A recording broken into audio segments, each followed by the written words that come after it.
Hello, I am Jamie, and welcome to Sci-Fi Vision Presents Fandom Access for our From Deep Dive for episode 107, All Good Things. To look there. Welcome. Thanks for coming. If you haven't, please take a moment to like and subscribe. Oh no, only like 60% of the people that are watching this are subscribed. So need you to subscribe, guys. It's greatly appreciated. But also make sure you check out Julie's channel, Julie B Deep Dives, who will be along in a moment. Mm-hmm. She's not here yet, but she's coming. No, I know she is. We're gonna try to push through today and try to get done quicker, so we can get done hopefully by 1. I know, Scarlet, I think you're gonna leave earlier than that, but Julie said she was stay till 1, but we're gonna do what we can. Hey, Karen, at least somebody's in the chat. Nobody else is talking yet. Everybody's been quiet lately, comparatively. Not all together, just comparatively. And if you did miss it, guys, you can still, of course, under the live tab, listen to our other live streams, which includes the Severance breakdown that me and Karen did yesterday. That is up. And crickets chirping, exactly. And my non-live breakdown video thing for Severance. I'm filming it. I'm almost done. Fingers crossed it'll be up tonight when we're done this. But that's getting there. Hey, Doc. Saul, hi. Thanks, guys, for coming. Well, what do you think of this episode, Scarlet? It always makes me sad because Trudy dies. Because Trudy died. I thought you were going to say because Gautry died. No, I was actually talking on a live with Julie when we did our live that I forgot the priest died at the end. Yeah, I forgot about that. And it was sad Trudy died, but I don't know. She was kind of like a red shirt, I guess, a little bit. I mean, she had a bigger part. But... Yeah, but they don't make red shirts like that anymore with a little bit of a storyline. True. But, yep, poor Trudy bit it. This is just kind of, out of left field, and I was going to wait till we get there, but I see this now in one of the pictures. Jolie even got it. That one person, I swear, looks like Tilly that's in this picture. Oh, really? One thing, yeah. I'm going to, hold on. My monitor did its weird thing for a second, so I can't see to move it onto the screen. Yeah, she said she'd be on in a couple minutes. She was having problems with the Chromebook, so... Yeah, that's fine. Maybe she'll catch a picture of it. What scene was that in? It was during the party.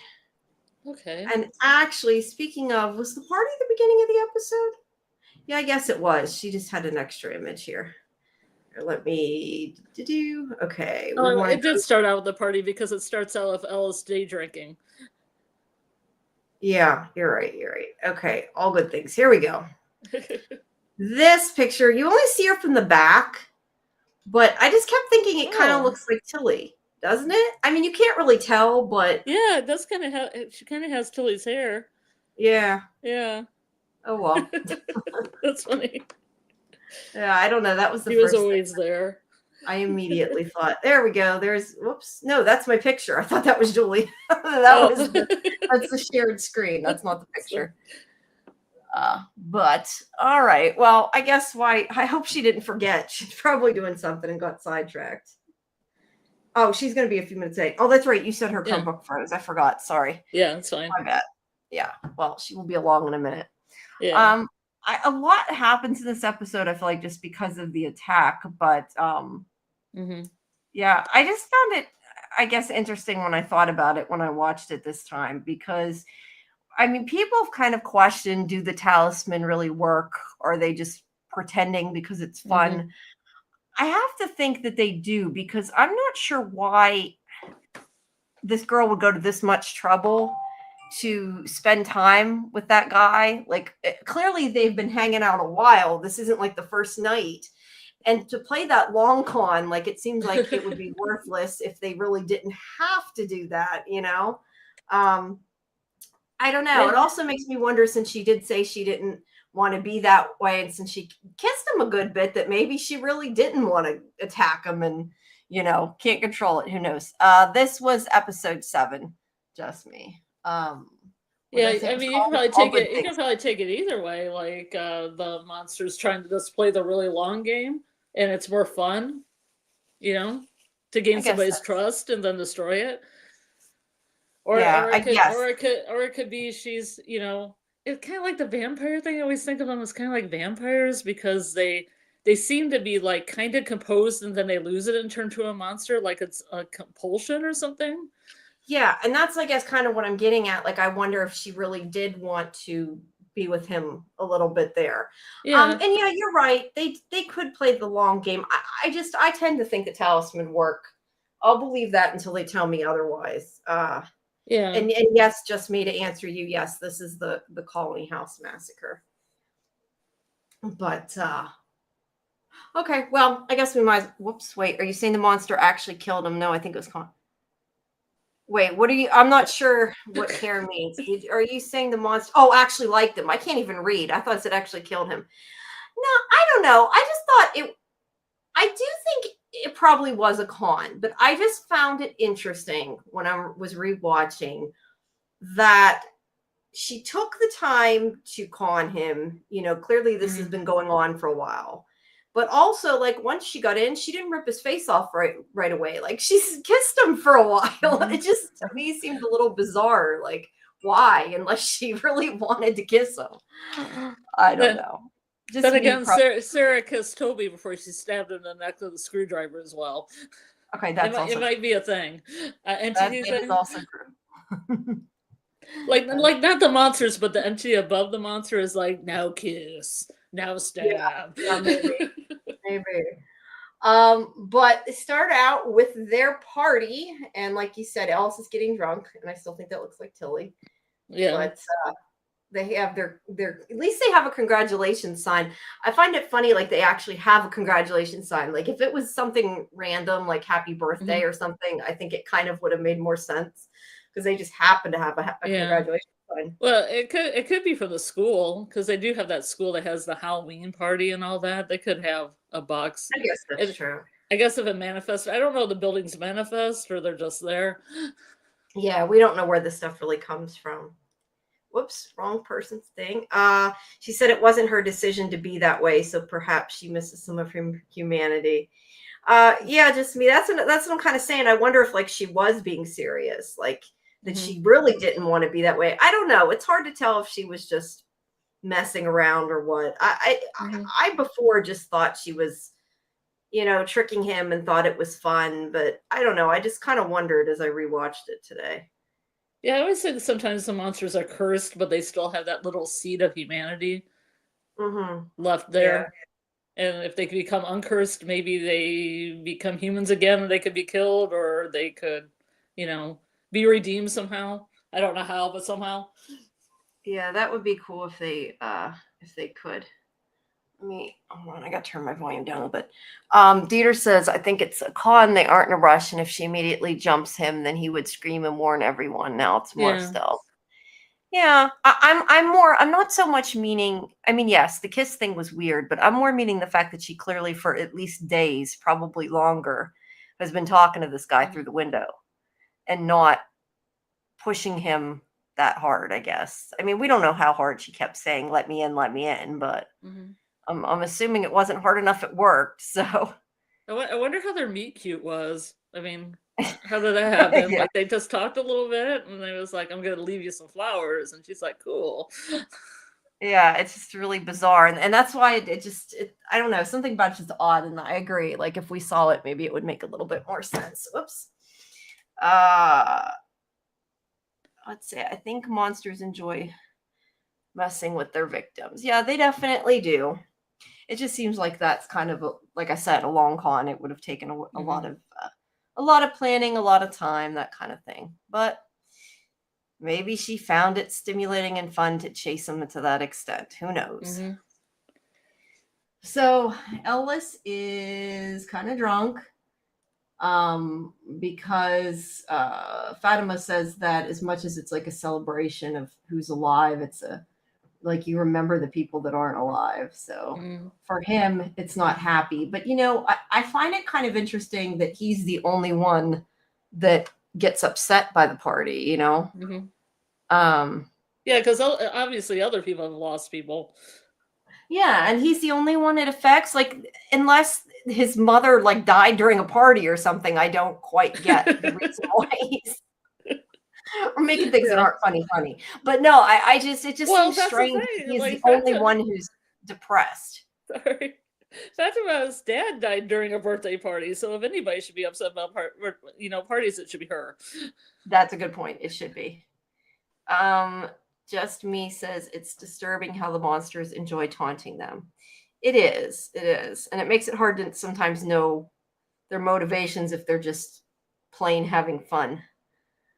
Mhm. With Alice says you may okay. Did Victor tell Julie to find her brother because he will know what to do? This conversation, yeah, it is at the end of the episode, and we'll get more to that later. But I kind of wondered about that, because that is what he said. Like, why would her brother know anything? Yeah, I found that line a little confusing when Yeah, I I found listened it to it. confusing as well.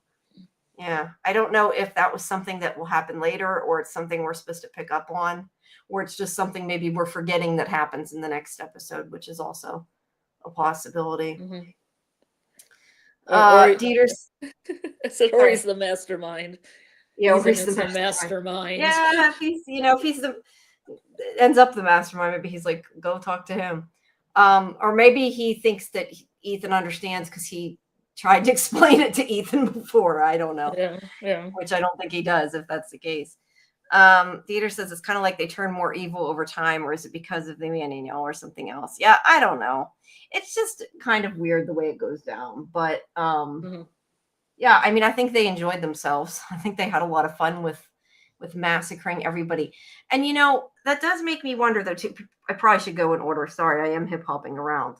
But going back to what just me had said, when Victor comments about, or sorry, with Alice, not just me, says that about her brother in that, he even says that like it's starting. And I thought we had solidified the idea that the massacre was people that did it, not, I don't know. I get so confused when it comes to the massacre because sometimes I think that it's the people that did it, and other times it sounds like it's the creatures that do it, and then I get confused. Where are the people doing it now? No, I think I'm just thinking about how for a while it made it sound like Christopher did it, and I think that's why I get confused with that, and I start thinking like that it was Oh, you mean like just the regular good old-timey massacre where the children were killed? yeah. But we know the people in the massacre ripped apart, so it has to be the creatures. But for some reason, I keep thinking like Mm. part of it was a murder, and I think I'm thinking back to that because I had thought that back then, and sometimes I forget that. I don't Well, know. well, yeah, but it's also Miranda coming into the root cellar and telling her kids to hide from Christopher probably solidifies that. Yeah, yeah, and that's probably why because we're watching it after we've seen it so long. You remember both sides of it, so it gets Yeah. confusing, I guess. Hey, Julie. Hey, Jamie. Sorry I'm late. That's okay. Let's see. Camber. I am reading too many things at once. I read Karen and Kimber, and I see Camber. Yeah. Karen says, over 3 seasons, they changed their tactics as the townies become more vigilant. That's true, and probably they've been there so many, decades, if not centuries, that they're probably bored and want to change it up a little bit. Mhm. Um, I think that's why they changed their clothes too. yeah. Mix it up. Kimberly, are you speaking about the comment that Victor made? Yes, we were talking about the comment that he made at the end of the episode to Julie, which we'll get to more once we get back in order here. I just was stopping to talk about it because it popped up, and then I got sidetracked. About the massacre. Yeah, I was talking about the massacre when Victor was little. Yes. Yeah. Sorry, I misunderstood which you were asking. Okay. Justin asks, which character on the show do we relate to the most? Jade. Because I'm a genius and people just don't understand it. I don't relate with Jade's honesty. I think sometimes I wish I did a little more. That maybe I wasn't like a people pleaser maybe as much as I am, and don't try to be so nice and be nice. Sometimes it's to shoot your mouth off. I don't know. I hadn't really thought about that before. Huh. What do you think, Julie? Who do you relate to? Who do I relate to him? I would say it's kind of a tricky one. I mean, I guess I mean, not to be a downer, but I kind of relate to Victor in a lot of ways. And no, you know what? I would say Fatima. Because of the amount of trauma that she's gone through over the course of the show. Victor, it's just on a whole other level of trauma. But I'm trying to think of like who I can relate to because of the trauma they've dealt with, and I would say her. Just after what just happened to her. Yeah, and I find her inspiring. Unfortunately, I don't think she's going to be inspiring much anymore. But in season 1, that's a good point. She was trying to rise above it, but now it's kind of That's weighing her down, and I can relate to that. Oh, I get that. I was going to say, I guess I relate to Jade in the sense that I'm always trying to figure things out. Like, I would be the one that would be trying to figure the puzzles out. So I would say in that sense, I relate to Jade. But other than that, I don't know that my personality is like. I was going to say Jim's trying to figure things out in the first step, in the first, but he becomes hated. So I won't say Jim either. Yeah, I don't know.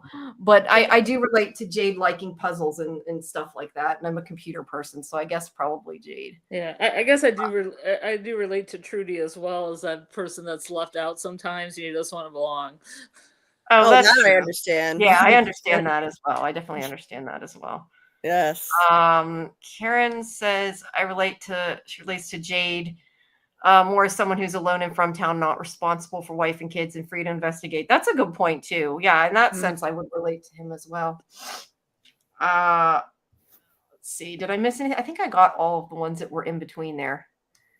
All right. Let's see. So she is getting Julie. I'm trying to figure out where the heck I am in the recap of my text. She's getting out the sweater for Julie because Julie's kind of questioning why they're celebrating this, and she's trying to explain to her it's more about surviving than about being stuck there. And again, like you said, being optimistic and saying that they need something to live for, basically. But she gets out the sweater and that she doesn't like Trudy stealing for herself. And gives Julie a dress to wear, and I still want to know why she's wearing lingerie because that irritates me. That's like your Rock Colony house. Let's wear a slip. I was thinking when I first saw her, I thought she's going to put a dress on, and I was like, oh, I guess that's a dress. Yeah. That's why I was like joking. I said maybe she thinks there's going to be an orgy. I don't know. Well, looks like lingerie to me. Yeah. Yeah, it's definitely. I'm pretty sure it's lingerie. But she's kind of upset with Ellis since he's been drinking a lot. And she tells him to slow down. Let's see. We get to... Well, he also wants Julie to underage drink, which she smartly says no to. Yeah, and then he tells both her and Fatima that they suck because Julie isn't underage drinking. That's a good point. Although I don't know that they need to be of age in this town to feel like they need to drink, to be fair. Yeah. Well, she's only a teenager in town, though. Yeah. But yeah, she is. He probably isn't thinking about it. Yeah. So Victor comes in. Otherwise, he's just corrupting her. One or the other. I don't know. I don't know. That's always been questionable upon my rewatch.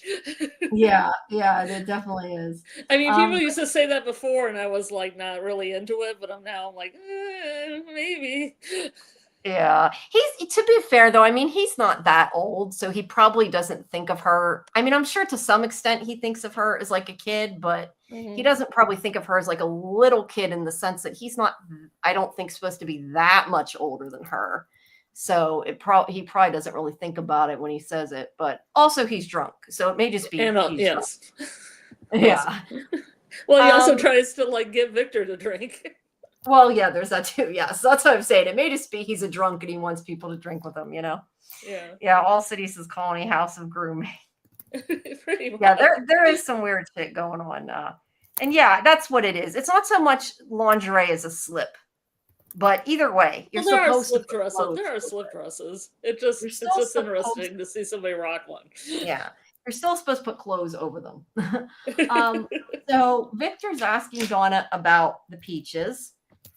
And he's like, they've run out, and he's upset after all these years. Which, and I know we've said this before, and this is just kind of one of those little nitpicks, but he could not have been eating peaches for years and years and years. And that, as far as I know, that peach truck is supposed to have been there for a long time. I actually this time looked it up. You can eat canned food like peaches longer than their expiration, but it still said probably like, I think the highest time I saw was 5 years. Mhm. So yeah, those peaches would be long past. Not good to eat. Unless they're magical cans of peaches that appear. Unless they're much when the magical cans of peaches. Yeah, right. but the vegetables by the lake appeared, so True, true. and they looked like they were clean. Like the head of cabbage looked completely clean. So I can't, I can imagine opening the door and there's this cans of peaches again. Who put them there? Who knows? Let's eat them. Yeah, that's true. Yeah, it could be. I mean, we don't know because we don't know where he's getting them from. But I was just going to say, though, the other comment I hadn't really thought about the last time I saw this, but I did when I watched it this time, is that when he says, like, I forget the exact wording he used, but Victor says something like that. That's the one thing that hadn't changed or whatever, that, that now it's after all these years they're gone. And it made me wonder if that's sort of foreshadowing that there's more changes coming. Because yeah, that was the one thing that hadn't changed to him, and now he's like starting to notice changes. A can of peaches running out, laid to the massacre. Maybe they're missing their peaches. He must be feeding them to the creatures then, I guess.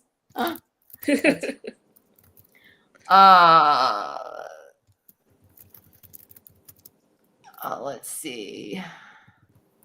Sorry. Alice offers Donna a drink as well. Yeah. Yeah. He offers everybody a drink. He's not, he doesn't discriminate, right?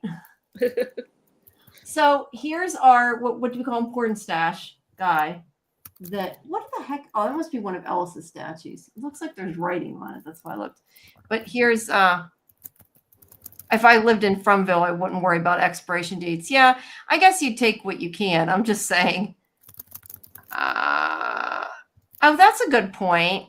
Zapton Kaboom says that time hasn't been passing fast until recently, so maybe that explains how they were good for so long. That is a good point, though, because the seasons haven't changed. It may be implying that time isn't actually moving, so maybe they don't spoil, or yeah, I don't know. That is a good theory, though. I hadn't thought of it This before. is kind of a good shot of that sculpture and everything. This is a really nice, well-composed shot, I'm going to say, with the lights underneath the arch and the sculpture and everything. Yes, it is. It is. Don't know what emoji could be for porn stash. I don't know. I think that there is a mustache guy on there in the emoji somewhere. But he's been leaving flowers for this girl, and nobody seems to notice. Partially because Julie picks him up, at least that one time. Mm-hmm. I just like to see the whole story of how they met and how many of these bouquets he's made. Yeah, that would be cool. And like I said earlier, I mean, I don't know why he'd be so stupid, but to be fair, like, we watch how many movies and television shows that, like, the bad creature or whatever is somehow savable because they fall in love, Mm-hmm. So this is just one, it doesn't work out that way. Yeah, but I wonder what they talked about. Did Jasmine sit on the other side of the window and just be like, "So how was your day?" Oh, the day was good. I did some laundry, smoked some weed, grew some crops. Oh, that's fascinating. How was your night? And I'm not killing anybody tonight. Well, that's good. Maybe she uses him to like talk about things that bother her. Who knows? Yeah. He could know secrets we don't even know. You never know. That Smiley snores during the day. Yeah. That's Can't true. stand it. It's just odd to me, like I said, that she would take all that time to talk to him. That Yeah. that she would invest that much time.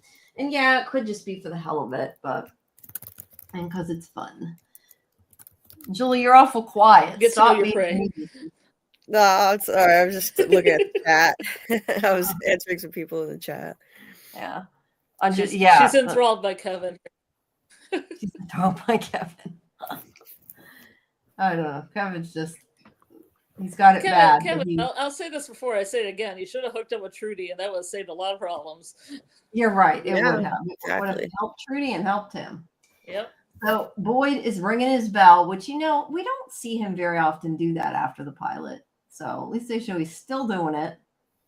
Oh, he occasionally does. They do it for like town meetings and other sort of things. Yeah, no, I just mean like when it gets to be dark out. Like we don't really see him doing that anymore. They probably thought the audience got it. No, we did. I'm just making a point of saying that we don't. Let's see. So Tabitha's reading to Ethan about the Chromonocle again. I'm not sure if there's really a whole lot in what she says. It doesn't really seem that important. She says so much joy on the faces of all the wondrous friends she's made, so much magic in all the marvelous place she has been. Yet the Chromonocle had a feeling still more yet to come of her adventure in this strange new world has just begun. So yeah, I don't know. It's not really like that telling or whatever. Mm-hmm. Well, it's describing her as a Chromonocle, as a female Chromonocle. Yeah, their adventure hasn't still has just begun, but we know that like there's nothing. I'm not getting anything like I guess hidden out of it is more what I mean. Yeah. And also I have written here, I forgot I wrote this in my notes, that Kevin, it's more so tricking him, almost like they brainwashed him a little bit, because it was such a long con. So let's see. I don't know. He should have known better. He should have known better. He's not a little kid. Karen says just like it takes online scammers a long time to get your life savings. Yeah, you're right. It does. Yeah, that's true. Yeah. Kevin. Wait, also he says Kevin's easily the best looking guy in the show. I don't know about that. Oh, a Kevin fan. Yeah, I don't know about that. But he said he wanted to see what Monster Lovin' was like.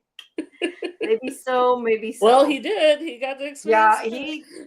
Yeah, he got a close up look of that. Let's see. So she's like I said, she's reading. Cautry's sitting outside waiting for Boyd. Ethan falls asleep, and Jade is there drawing that symbol over and over and over again. And Kenny comes in and he yells at him because he's been drawing in his book. He's like, there's no paper, which I find funny because there's no paper, but yet Cautry had tons of paper to give to Sarah to draw on, didn't he? Yeah, and Jim has a bunch of wadded up papers too, and Sarah does when she's drawing that Cosmo thing. Yeah, that's what I meant. Maybe nobody wanted to share with Jade.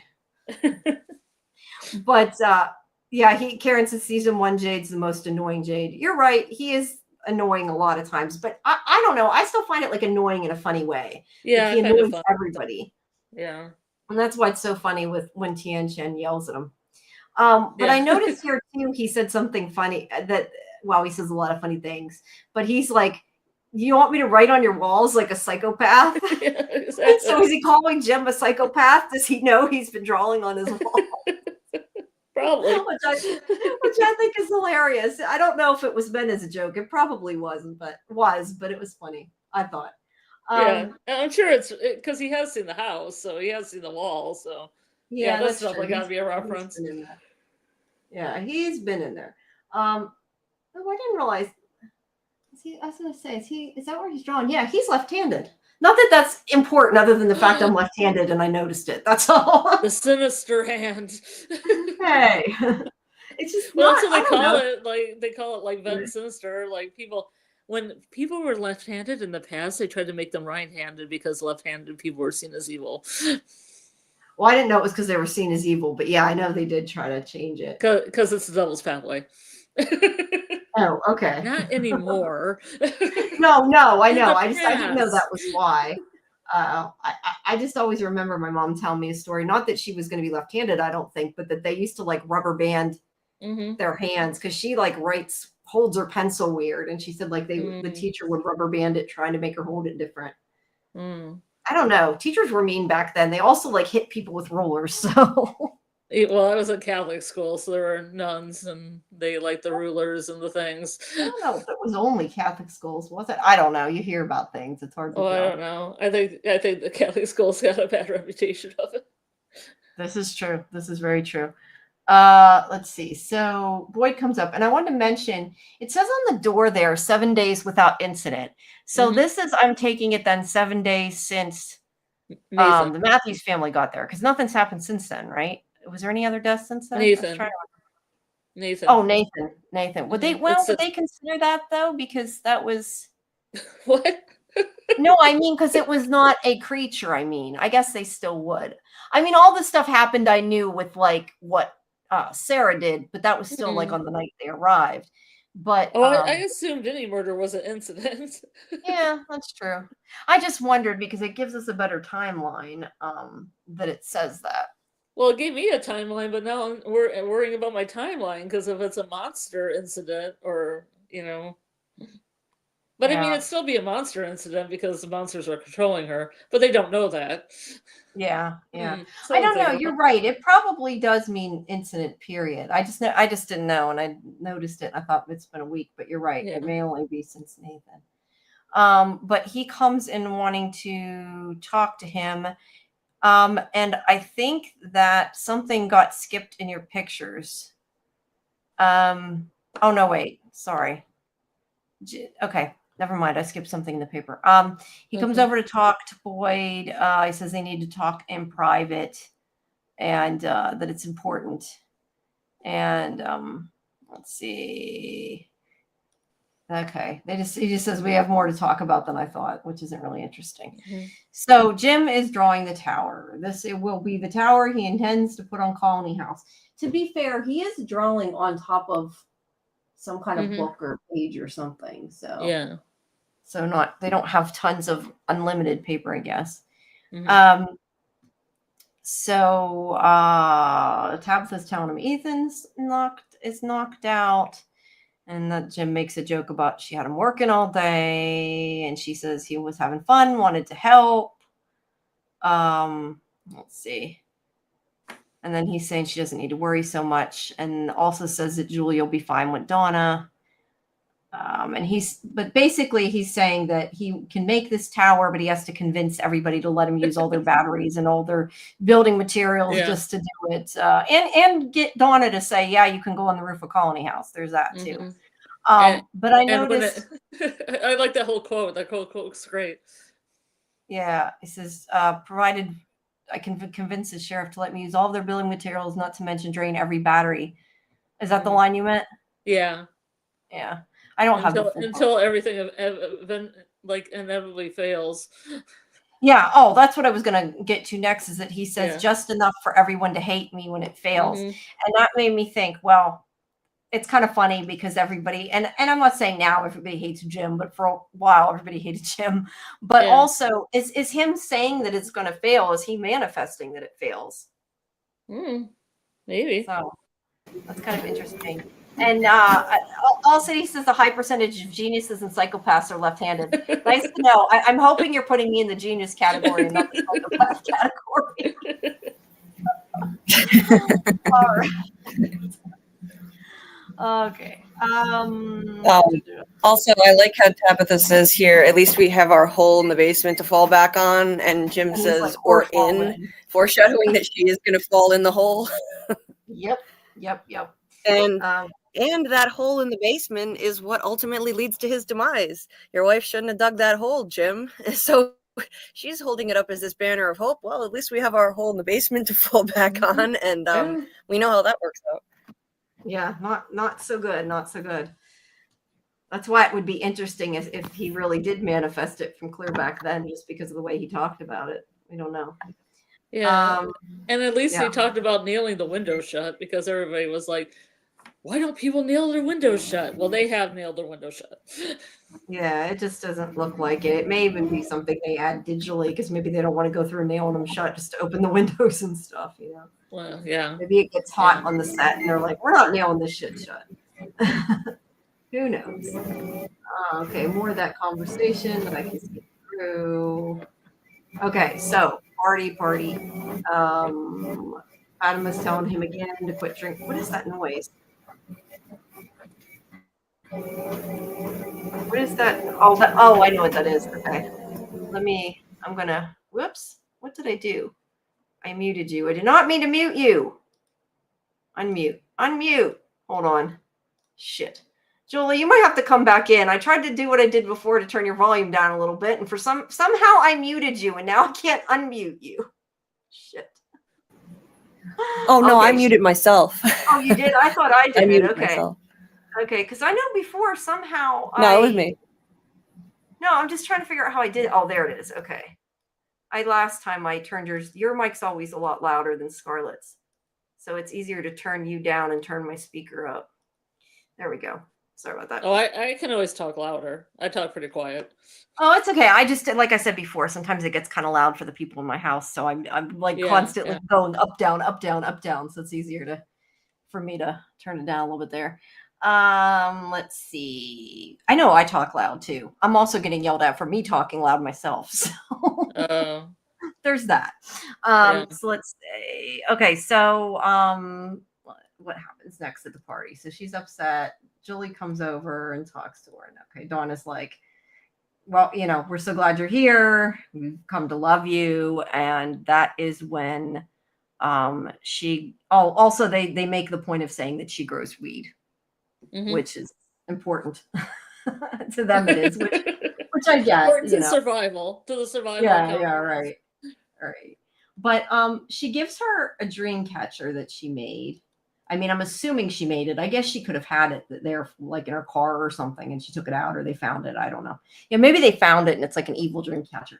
But what I kind of wondered, and it made me think, is, do you think it's possible that maybe like Fatima secretly like wanted to be pregnant, and it made it come true? So I think that would be an interesting thing. I thought kind of the opposite way. I thought getting pregnant was her fear, and then she got pregnant. It did not do its job then. Oh, I don't know I don't know if it's an evil dream catcher.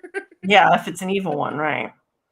That is true. So let's see. It did look like something some people put together because Elgin made that crazy looking mobile, so they could find things around to make this, I think.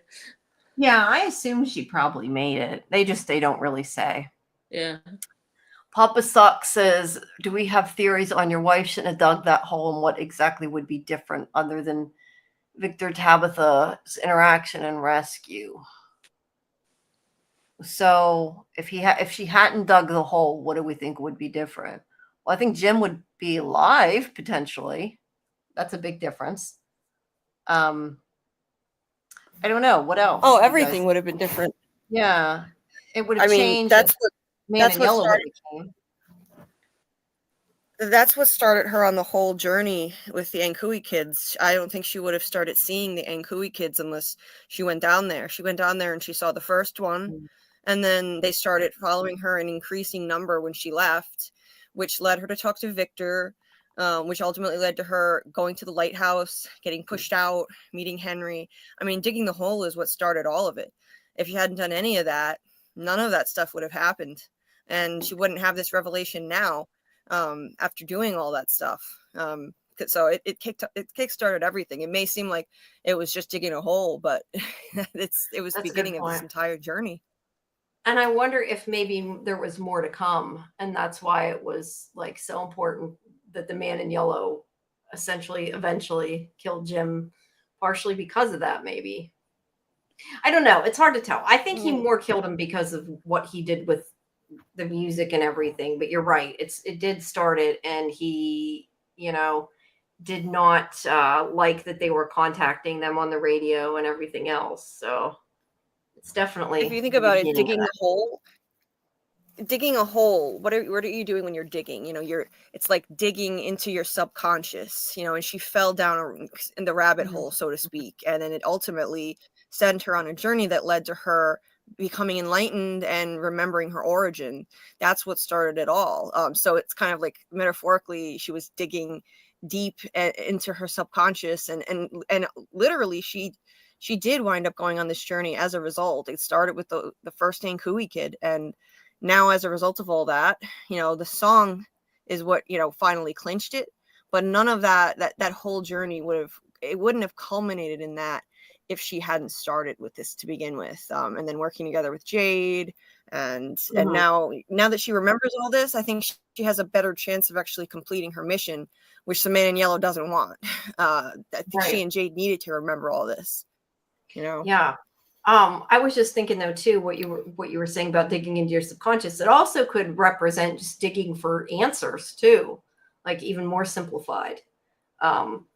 Because that was when, because that's when she started digging for answers. I mean, she's literally digging for answers, but she's trying to find the electricity.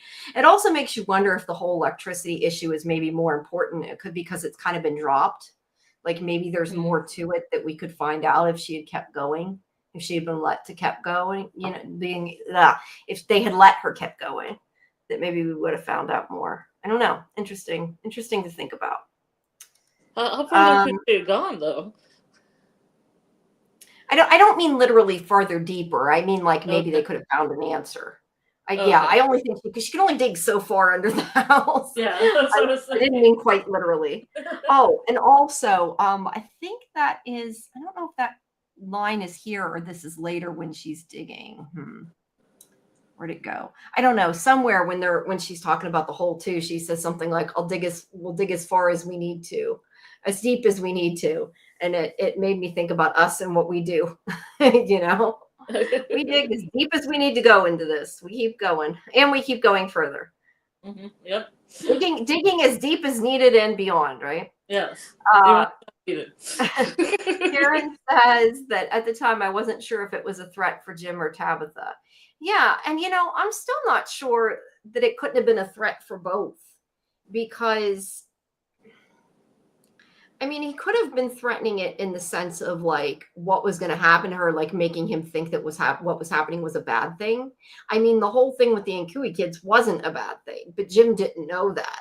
So it could have still been meant as a threat for Tabitha. So yeah, I think it could have been both, really. Let's see.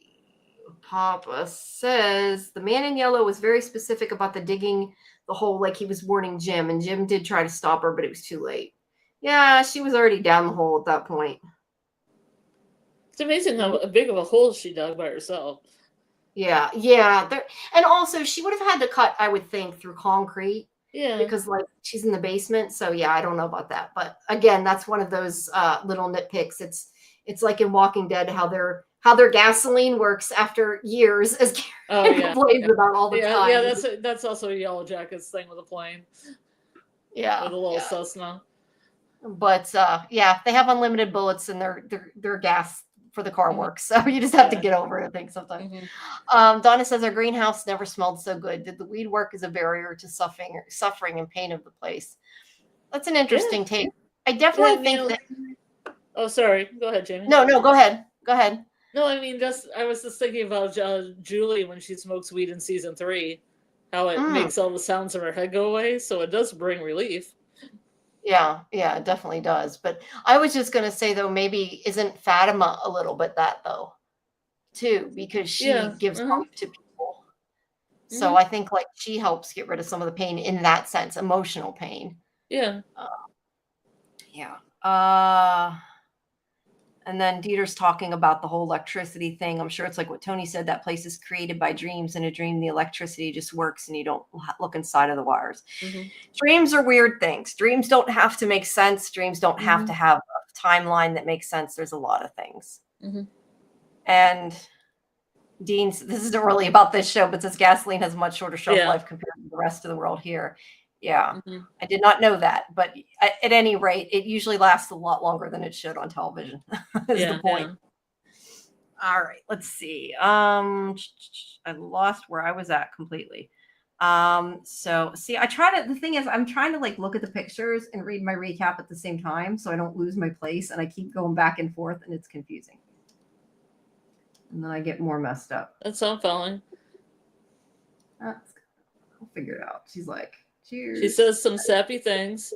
Oh, Yeah, you just jumped in the make out session. Yep.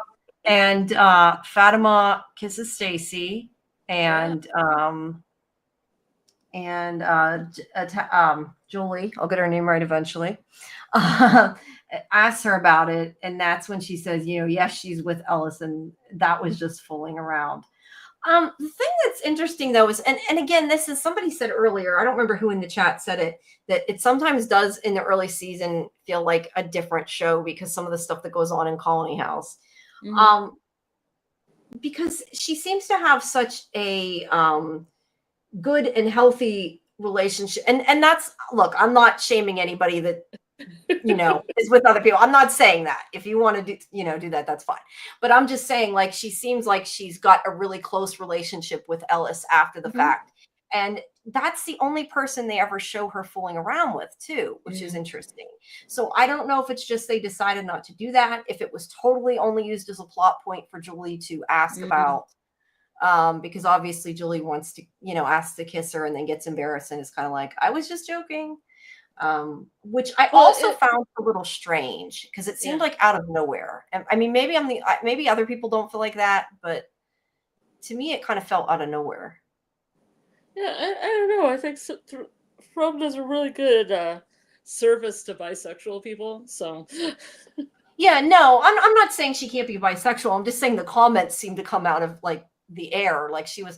But I guess it makes sense. She's a young girl and she sees her kissing another girl, and she's kind of like, maybe this is something I'm interested in, I guess. Yeah, I mean, I guess in the original script, Colony House used to be more of an opium den, so I guess like the people having sex out in the open, and somebody in a relationship, but is it's opened up a relationship that you can fool around with somebody else, then that's just the freedom. I guess it's like the freedom of Colony House.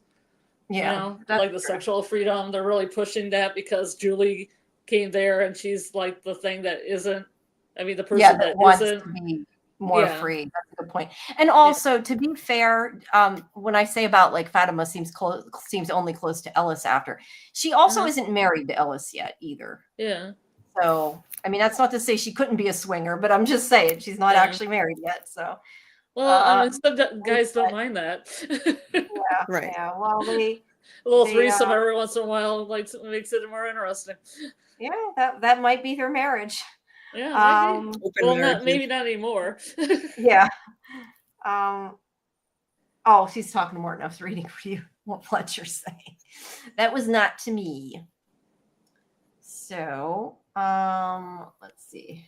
And then Kevin's hanging out watching them, which I think is funny. He's hanging out in the corner looking at Stacy and Fatima kissing, and then leaves because he's got to go to his honey because now he's all like rubbed up. I don't see him. Where's he at? I'm looking. Go back a couple photos. Mm-hmm. Oh, it was in the photo? I was going to say I missed it somewhere. Yeah, they're making out. He's there. Oh, but there. He's walking away. Because we can't get her because it's real fast, but he's like looking right at them making out. I'm like, he's probably spying. He's trying not I didn't have a picture of that one. That's okay.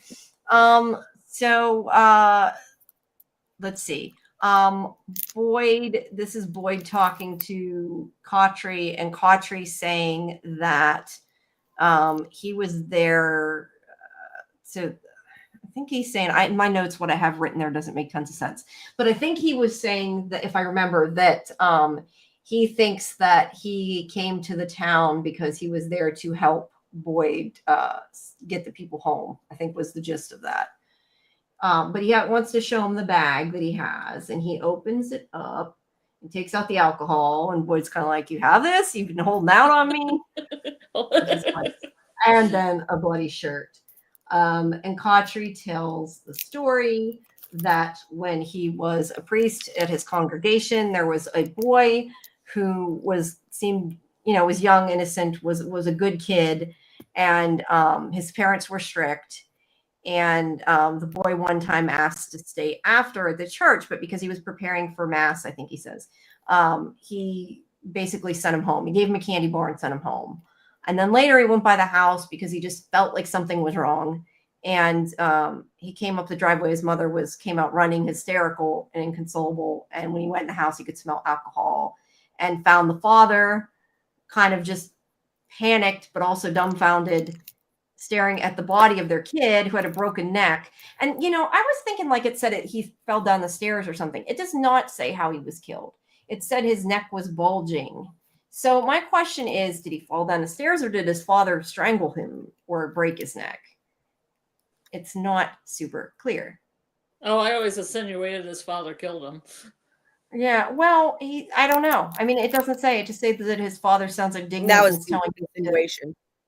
to wake up. Yeah, I mean, either way, it was definitely his father's fault at any rate. And he starts punching him, and he can't stop. And that's why he attacked him. That was why what? What, Julie? I mean, that's why Kadri attacked him. I mean, it's implied that he assumed. Can you hear me? Fault. Yeah. It was definitely implied it was his fault. Whether he did it on purpose, I don't know. But he killed him, and so he kept beating his face in, and once his bones in his hands broke. Although the way the blood is on that shirt, I don't know that his shirt would have been. I guess it depends how he hit him. But anyway, I clearly think too much about the details. But yeah, he's the one who. But it's right though. It's all over the back by the collar. So you're trying to. It's everywhere. Unless like he hugged the guy, you kind of wonder how he got the blood on him, like that much. But prop department's fault. We'll just blame them. But he's like saying that he was supposed to be the one to listen. He sent the defenseless away, and all he did was offer him a candy bar. And the next thing he knew is he was on a bridge. He was drinking. Since he was standing on a bridge, I'm assuming it was implied that he was maybe thinking of committing suicide, or unaliving himself. It doesn't actually say that, but I would assume. And he says that's the first time he heard the voice of God. And then he told him to get in a car, and he did. And he chose that path, and it drove him 2 hours later to the town. So he thinks that he was, told by God to go to this town, essentially. And, it makes me think, that saying they have that something, I forget exactly what the saying is, but it's something like that people talk to God, but that what's bad or something is if you think they talk back, or I can't remember what the quote is. It's in some show. And it just makes me think, and not that I believe it that way. I'm just saying, like, it makes me think of the fact that, like, Sarah is hearing these voices. So is he equating this to, I heard the voice of God, Sarah's hearing these voices, how do we know they're bad? And I don't know if he's trying to compare that or what, but Boyd's kind of like, they told her to kill people. This is not the same thing. Because he finds out, he says she is in the basement, and Boyd gets really pissed off. I don't think he's suggesting it's the same. You don't think he's connecting it in that way? Is that what you said? Sorry, I think there's a delay. I think I need to close some tabs. I think I need to close them. Yeah. And now I'm waiting. And then she stopped talking again. And then she'll start again. I don't want to cut her off, but I don't know if she's going to say something. Yeah, I don't know. I guess she's fixing it. Well, when she comes back. Yeah. I think she's closing tabs. Yeah. Let's see. So while she's doing that, Papa says, the whole scene was sus. Did you see the look on Boyd's face as he told him the slowest story about little boys, men, parishioners, and Boyd? None of us really knows. Let's paraphrase. I don't know that it was meant to be taken that way, but I guess it could be. Let's see. I've always thought he was sus, but I'm in a minority. Yeah, I don't know that he was sus in that way, though. But it says it's different. It's funny the way the show actually works. The fact that in reality, most works, you can actually kind of have two different lives. One from work and one outside, and then the mystery aspect. Yeah, you mean like outside, like one life in the town. I think you're talking about Severance. Yeah, I know. I was going to say that sounds like Severance, Yeah, they're But talking about Severance in the chat. okay, you're talking about Severance. Yeah, because now he's saying Helior. But you know what? To be fair, that works for this though too. And that's what I was saying, I think yesterday. Yeah, that's true. That like they're different people outside of the town. It gives them a chance to become somebody different, live the life they're meant to lead. Okay, she's fixing her thing. So let's see. Where did I go? Okay, so Boyd's pissed. He's like, "You made me put Martin in the box, and now you're like doing this with Frank Sarah." Pratt. Frank Wait, Pratt. what did I say? What did I say? Yeah, you said Martin. Oh, that's because I'm looking at Martin stuff. What he's saying in the chat. Sorry. Yes, he put Frank in the box, not Martin. Imagine putting poor Martin in the box. Yeah. Also in this, he shows him the drawing of the candy bar. I don't know if that was before this or after this, but he shows him the drawing of the candy bar and says that Sarah drew it, and there's no way she would have known about it, that it happened, that, you know, it was in that bag and she wouldn't have known. And he makes a point of saying here somewhere that she was there like 5 or 6 months. So we do get a timeline for Sarah, at least at this point. Yeah, this is way before that. Oh, that's when he pulled the gun on him. When he was like, which, oh, they don't. I thought that Julie had that photo of the drawing. Yeah, she didn't. I mean, we showed it in our live. It was there. Maybe it's out of order and we'll find it. I don't know. Okay. Either that or the is split. Sometimes the scenes I know are like, you know what I mean? Like they have a oh yeah, that's true. Insert in between. So yeah, that might be seems to be a style choice. Yeah. What was I lost track of what I was saying. Oh, I know what I was saying. It's still possible though that like they're not all seeing and somebody is telling them these things. And I go back to what I said before about like maybe the crows are like messengers and stuff and tell them things when people enter the town, because that was when he first came to the town, I assume. Yeah. Or the voice of God. What do you think the voice of God was? Yeah. Could have been. Could have been a boy in white or what? It probably wasn't meant that way with Father, but the other elements with Victor and Ethan just all gave me the creeps. Yeah, I mean, I guess you can kind of take it that way. I mean, I didn't take it that way, but I'm not saying you can't. The box, it's what you guys call timeout in the Crumley community. I love that, Martin. When somebody does something bad in the chat, that's what we need to do. We need to give them a timeout in the box. All right, so he comes in. I think this is a very popular mirror trick that they love to do and from. Yeah. Like Kevin's in the mirror, right. Jasmine's in the mirror, Fatima's in the mirror later. Yeah. And does it have a reason though? Does it have a secret meaning? I don't know. So he's talking to her and let's see. I'm like totally lost on my recap. I did want to say though, I'm going to go back a second. Don't eat the yellow snow. I'm seeing like these like random comments that are confusing me, and I'm trying to connect it with everything else. Sorry guys, I'm trying here. No, I wouldn't eat the yellow snow. I agree. No, don't eat the yellow snow. That's not a good thing. But no, I was going to say that I did have marked down here in my notes about we've questioned before, and I just going back to what Kachi was saying. Let me let Julian. There we go. Hello. Hopefully you're in time now. Yeah. Now she's not talking. Hello, Julie. Earth to Julie. No. Is this better now? I don't know because it seems like maybe you were delayed again. I'm not sure. No, I think it's okay. I okay. Waited a second before. Yeah, because you would say something and I'm like, wait, what? And like I'd stop and then there'd be nothing. It was hard to talk. Sorry. I'm glad you fixed it at least. Yeah, I had too many things open and I restarted the device, so it should be okay now. I think we both tend to multitask too much. Yeah. Papa says mirrors sometimes are used to break curses. Maybe that's why she's looking in it then. I don't know. But anyway, I was going to say, because I had skipped this, is we don't really talk about it a whole lot. Like we have before, but Khatri obviously thinks he was brought there for a reason, that there, like he has a purpose and he was fated to be there, I guess, looking at it that way.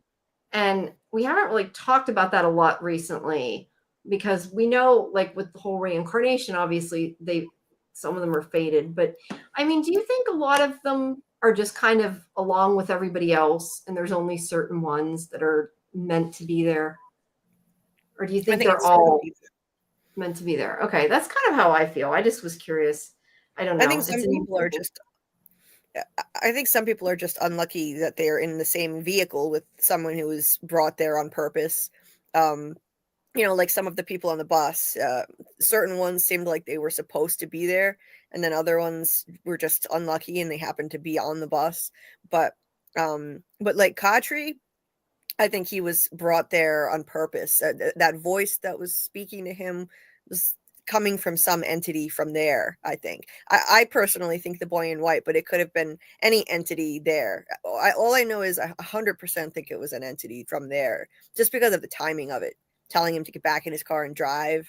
2 hours later, he's there. He thinks it's God, but I don't think so.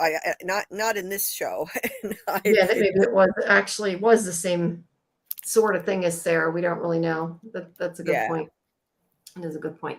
We're at the hour mark, guys. So thank you if you are still here with us. Please, if you haven't, take a minute to like and subscribe. Like I said, it seems like a lot of our viewers are not subscribing. It's like 60% or something if you guys that watch these from ones aren't or are, and 40% aren't. So please subscribe if you haven't, and make sure you check out Julie's channel, which is in the subscription, in the description, and subscribe to her as well.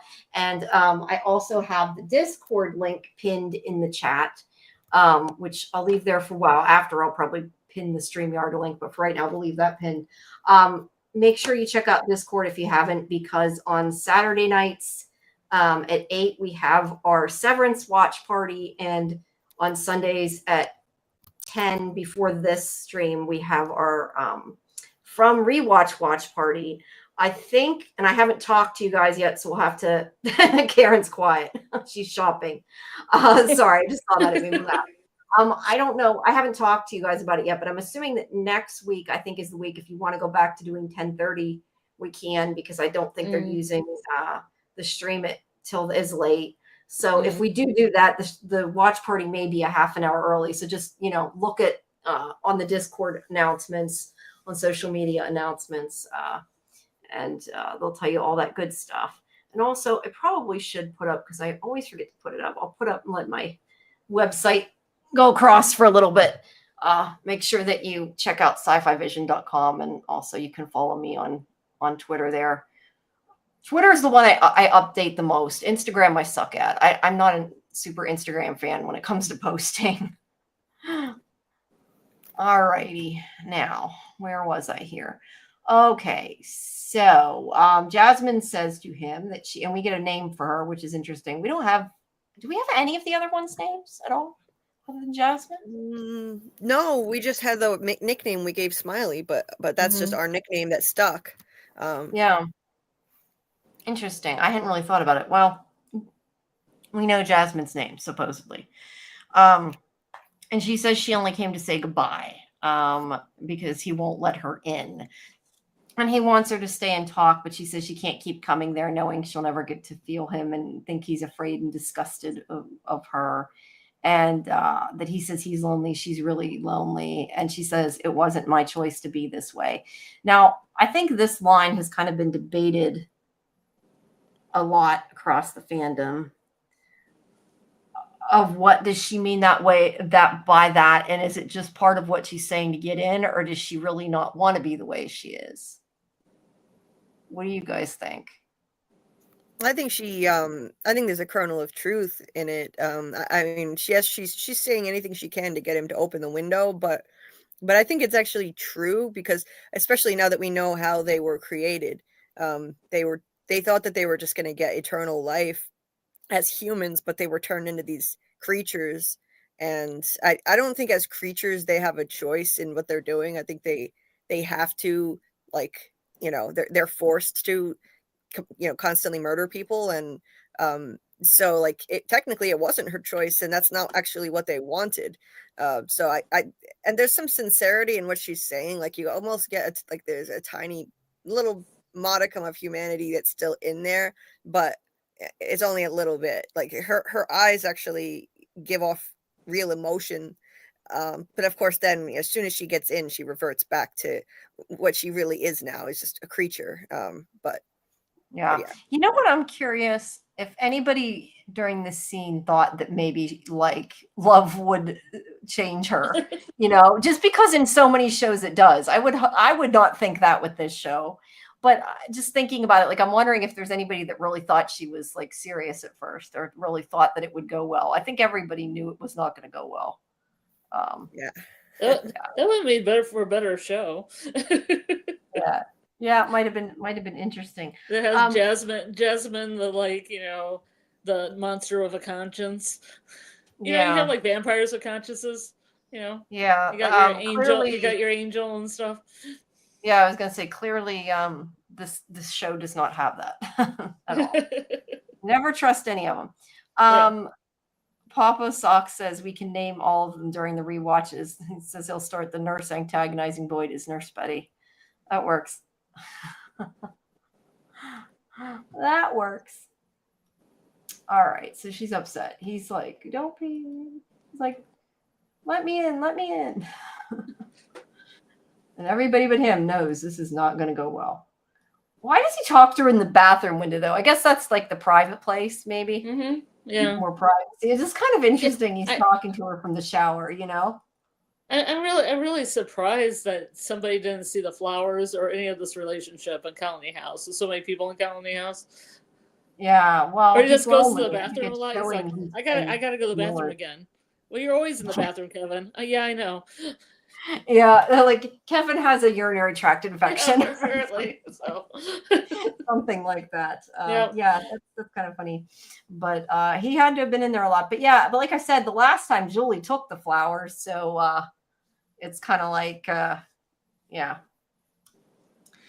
All right, so let's see. He does. I was going to say he did use a crowbar to open it, so clearly the windows are nailed shut. They just don't look like it, because the way they do the curtains sometimes it seems like they're not. Yeah. So Dale is talking to Stacy here. Yeah. And he is saying that the bosonic string theorists believe there are 26 dimensions. And I've never heard this or, investigated this or researched this. But he says super string theorists say there are only 10. I don't know. I just know about string theory in the sense that there's lots of, multiple dimensions. Mm-hmm. But Stacy asked if that's super string theorists say there's only 10. Stacy asked if that's where they're at is in another dimension, and that's when he says no, it's a pocket universe.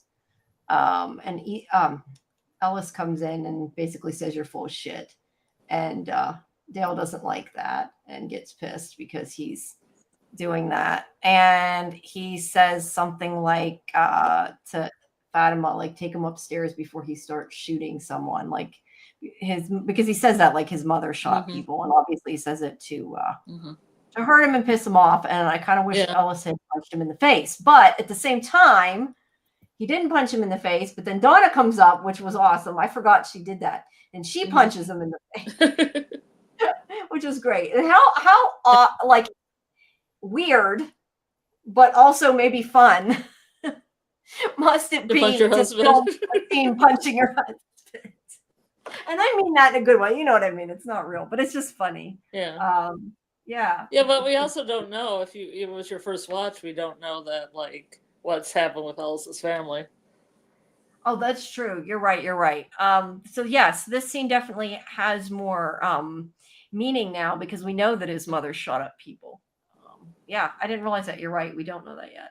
Dawn is like, you listen to me here, Dale.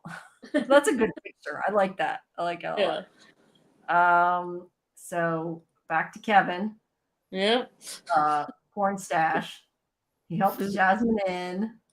I don't know. I just thought this whole scene was kind of odd. That's why I said like I was surprised that she took time to like make out with him before she kills him. Because the shower is right in front of the window, which seems really weird. That is also a good point. But then again, this is Colony House, right? Yeah. Show it off. Show off the goods. Yeah, Mhm. maybe some of them like to watch from the outside. But if that's the case, then you would think that they would have seen Jasmine, right? Yeah. Which also, by the way, I did want to mention because I noticed it. I paid attention this time. This is right out to a roof out there. There Yeah. isn't a porch. However, even Ellis climbs out there, so it is possible to Mhm. do that. And Yeah. Papa says, at first I thought Dale was secretly friendly with Fatima at some point. Where did that come from? Whoa. I don't know that I ever thought that, but okay. That's a new one. The party where Fatima makes out with everybody. Make out party. Okay. Yeah, no, I never noticed it with him, but yeah, I guess it's possible. You talking about a pocket dimension? It's hot. It's getting me all bothered. Yeah, pocket universe. That's funny. So let's see, where'd it go? So he is does he kiss her yet, or is that the next scene? No, here it is. He kisses her. There's one sweet kiss with smiles and everything's good. It's good. make It out won't for a turn couple bad. seconds. It's right. It's good. And then she lifts his shirt in a weird, it feels creepy good until way. the clothes come out. Yeah, at least I thought it was creepy, but maybe I think it's creepy because we know she's going to scratch him. So she not only Yeah, scratches then his her eyes change. Like Julie said, her eyes kind of change from, that kind okay, of. not literally, just like they change and look psychotic. Okay. Yeah. And he scratches his back, and he's like, ah, and then she bites his tongue out, which is disgusting. He's like, oh no, oh no. You bit my tongue. And she's like, of course I did, you dumbass. Right? Sorry, I'm giving them lines. But I thought we loved each other. No. Yeah. How could you? And then Jade. This is what happens when we do podcast. No, he doesn't have a tongue. Yeah. Oh, that's true. He can't talk. He doesn't have a tongue. That's very true.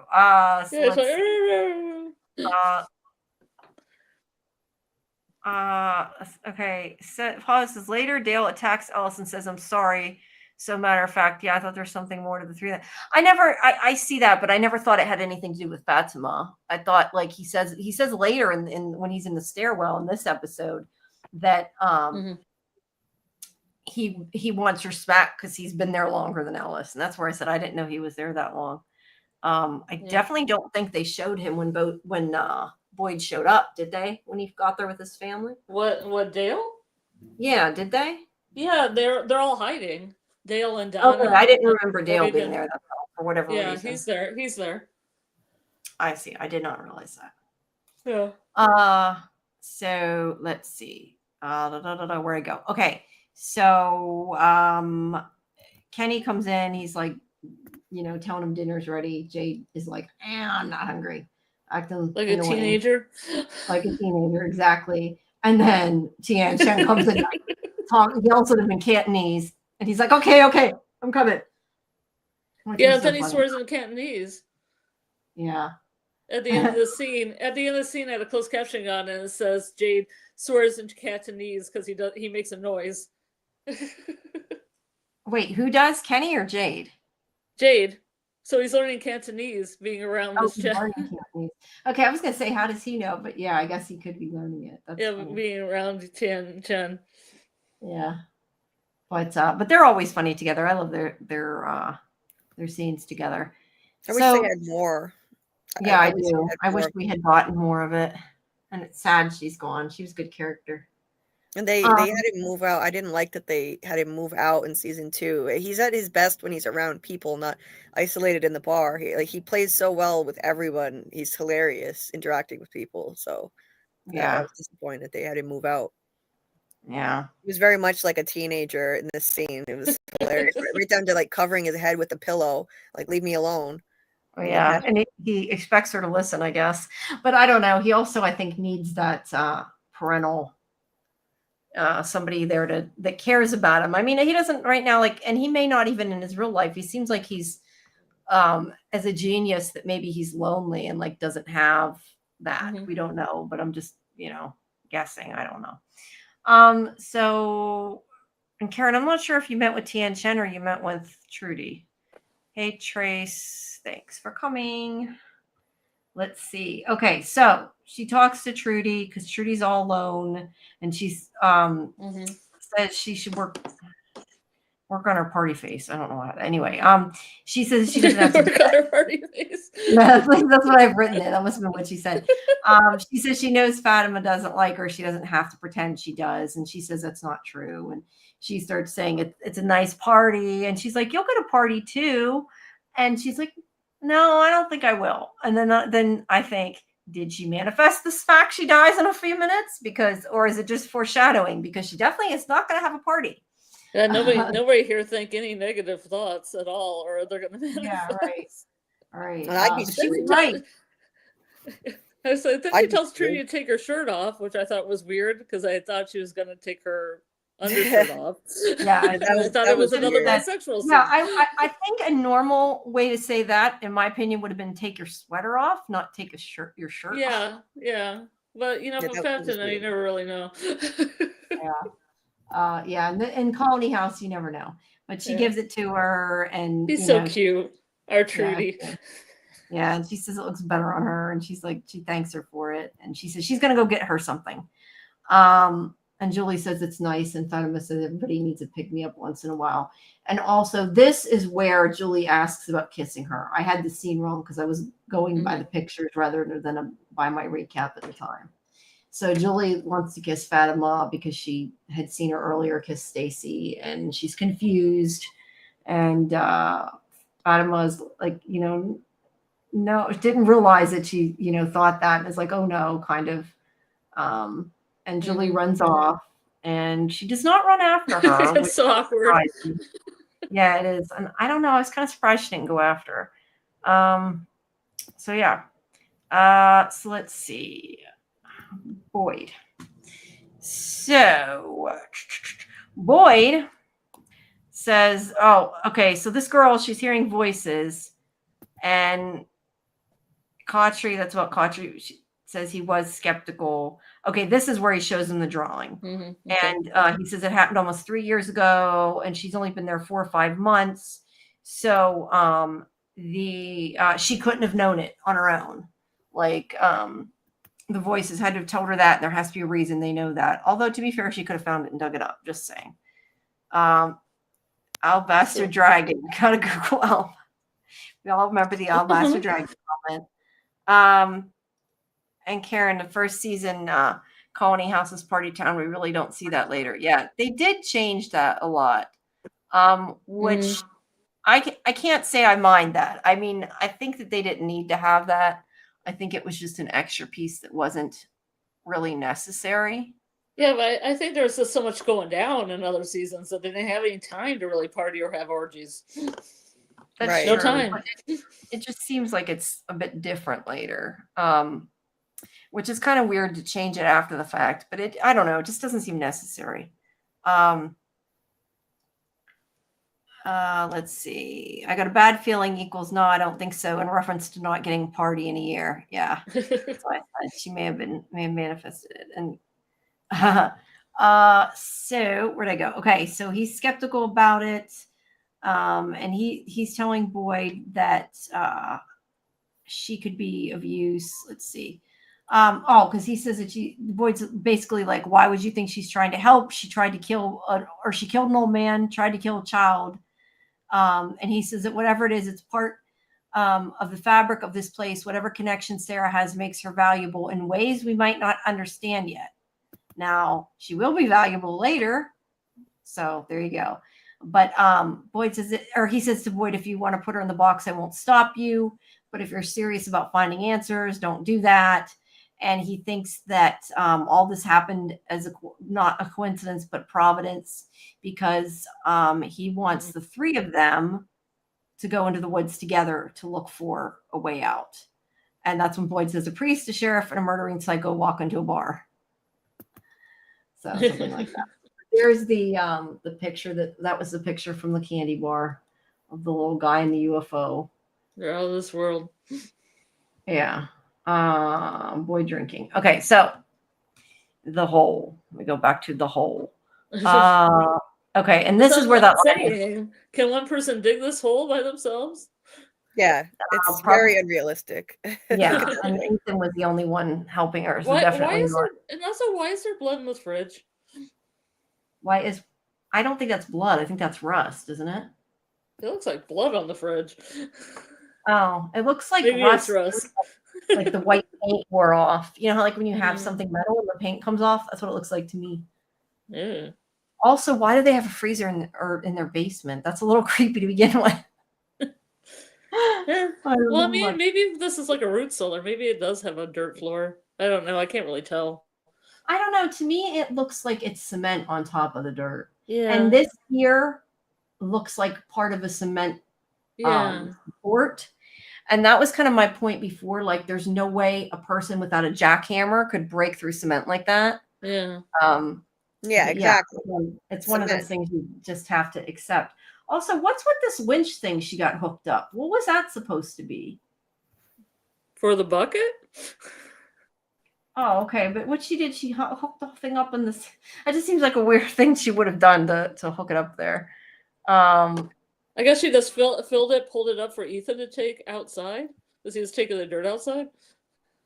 I guess it's just interesting that she hooked up a system like that to lift the bucket. I wouldn't think a person would. Yeah, how did she hook that up?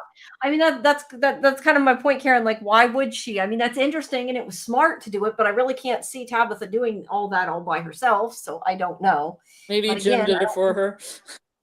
Who did? Jim? Maybe. Jim. I don't think. I Yeah. like how Oh, these that's bars true. kind of Jim is mimic. an engineer. He could have, but again, I don't think she could have even dug through the concrete personally. But I like how these bars kind of mimic where the Ankui kids were, like a little jail cell thing going on. that's true. Interesting. It is also kind of interesting though that wall is unfinished in the basement because I'm assuming she didn't tear the wall out. Yeah, I don't know because these houses they come and they're already I like don't think made. so. So why are they being being remodeled or fixed or added to whatever? I guess the last tenants could have been building and adding and fixing and stuff. That's possible. Yeah. So where'd I go? Okay, so this is where that again. Sometimes I'm looking at the pictures rather than reading my recap. This is where that line is. We'll go as deep as we have to, and that's why I said that's totally us. Mm-hmm.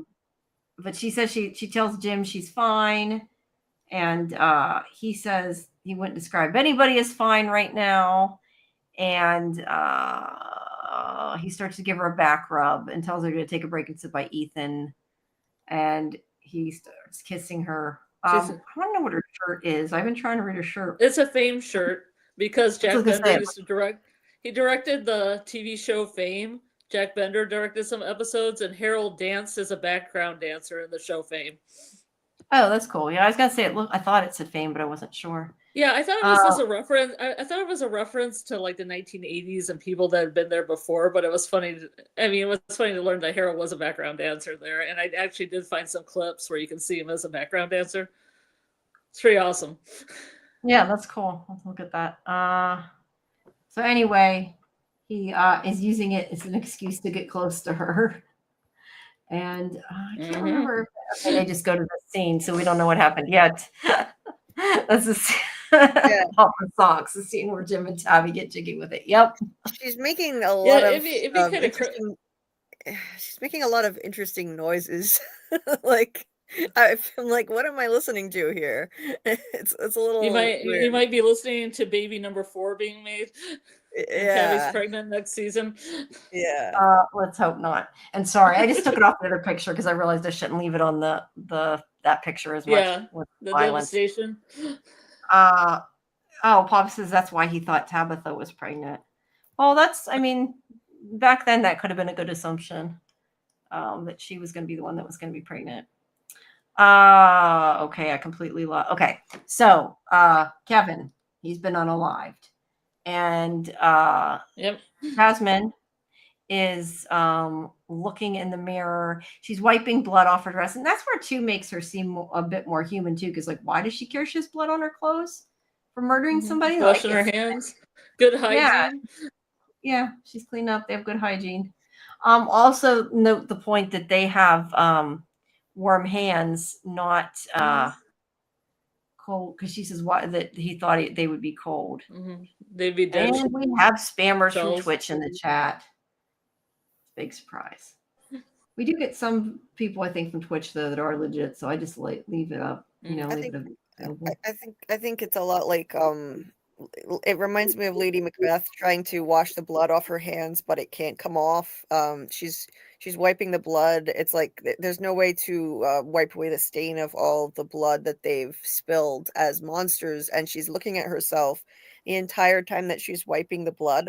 She doesn't even take her eyes off of her own face in the mirror. Like her eyes actually look like they have some kind of humanity left in that moment. Like she's looking at what she's become. She's literally looking at herself in the mirror. Like, this is what's happened to me. I've been turned into this thing.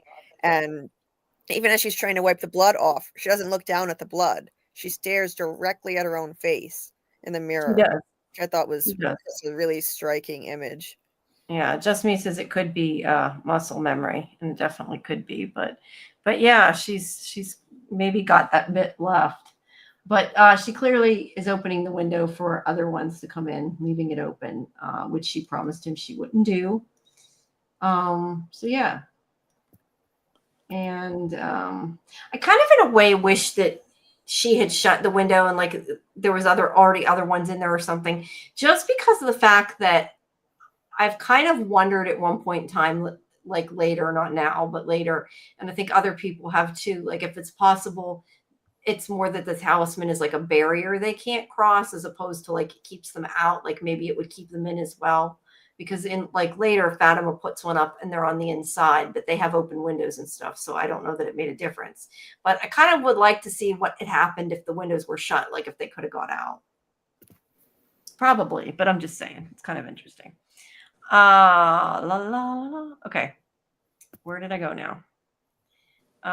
Okay, so Victor, let me highlight this so I know where I'm at. Okay, so Victor's in his bedroom and Julie knocks and she's like, hey, I'm having a bad night. Can I come in here?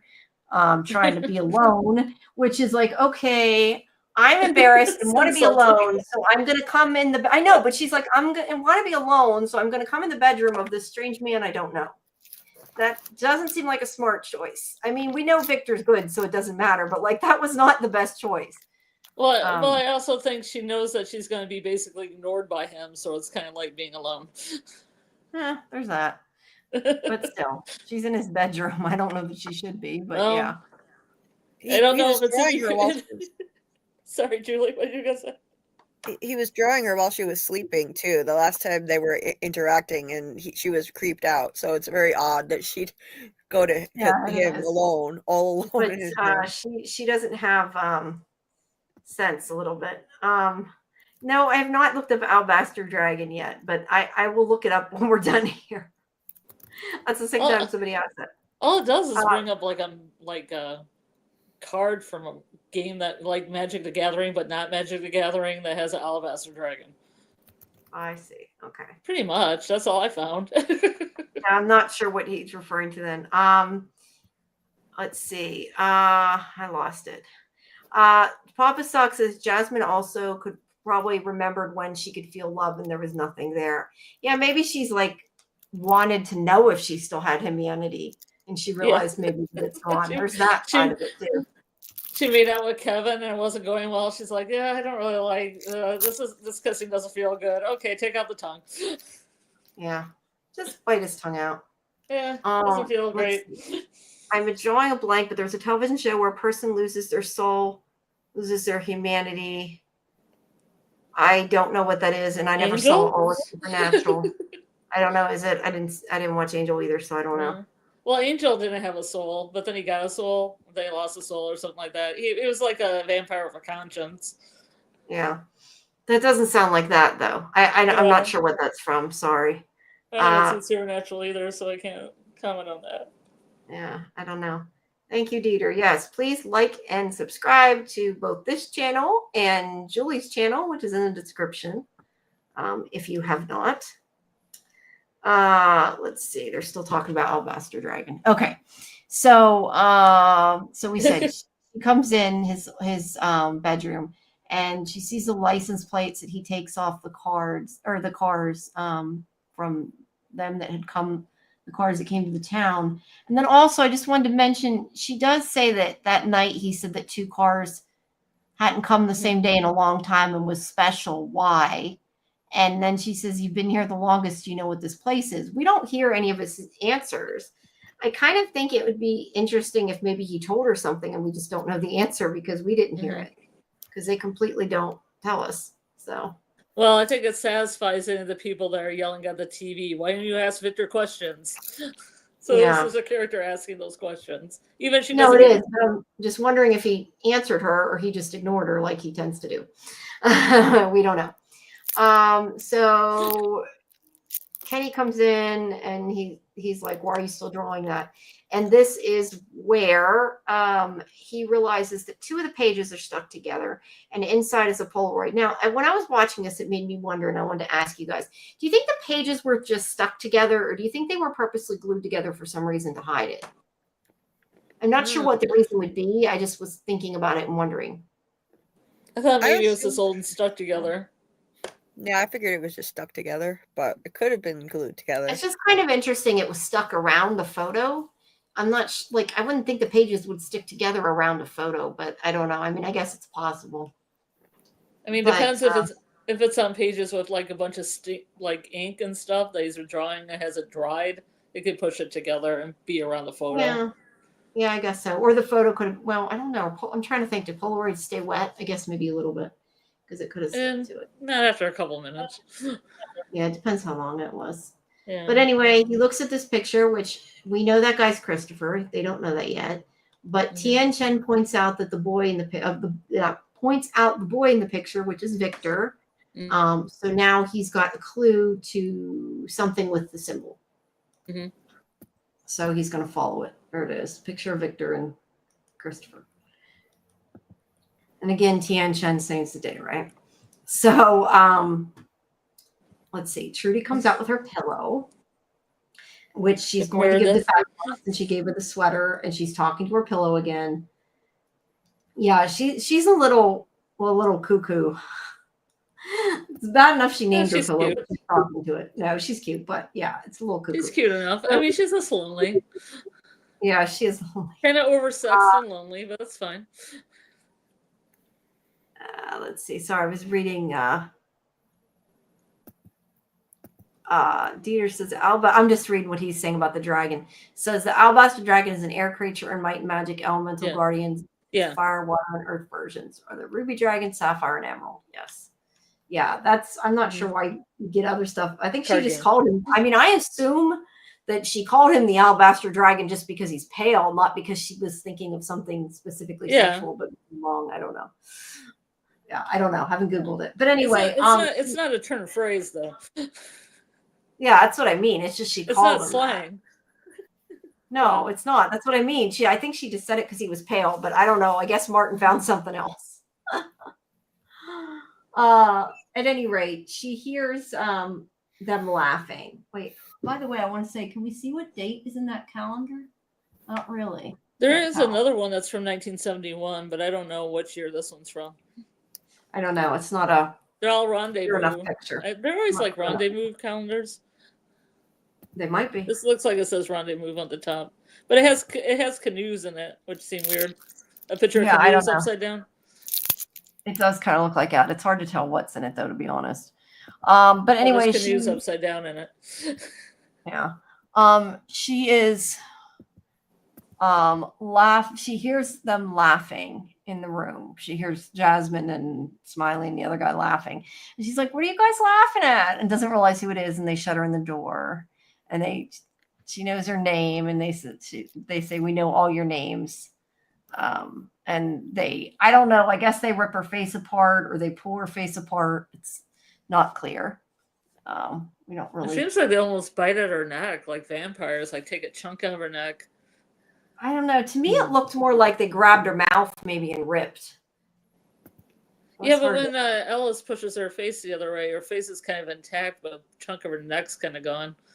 Okay, that I didn't notice. I meant like now. I didn't think to look at later when that was fine. Yeah. But anyway, Smiley's there. This guy's there. And they're like, haha, this is going to be fun. Well, what was that picture? That looks like a fire in a forest, doesn't it? Can you go back another picture? Another one. Forest. Go back another one. Another one. Sorry. This. Okay, it's a plant. Okay. I thought there was some kind of scribble on this. It's a plant. No, Okay. I saw it before and wasn't sure what it was, but yeah, it's a weird. It almost looking looked like a guy mimicking, like it looked like a drawing of a guy mimicking the pose of the mechanic. So I mean, I kind of have my brightness down, but Yeah, I don't know, but I'm more interested in like the pictures because like there's a forest and there's a forest on fire. It's yeah. interesting.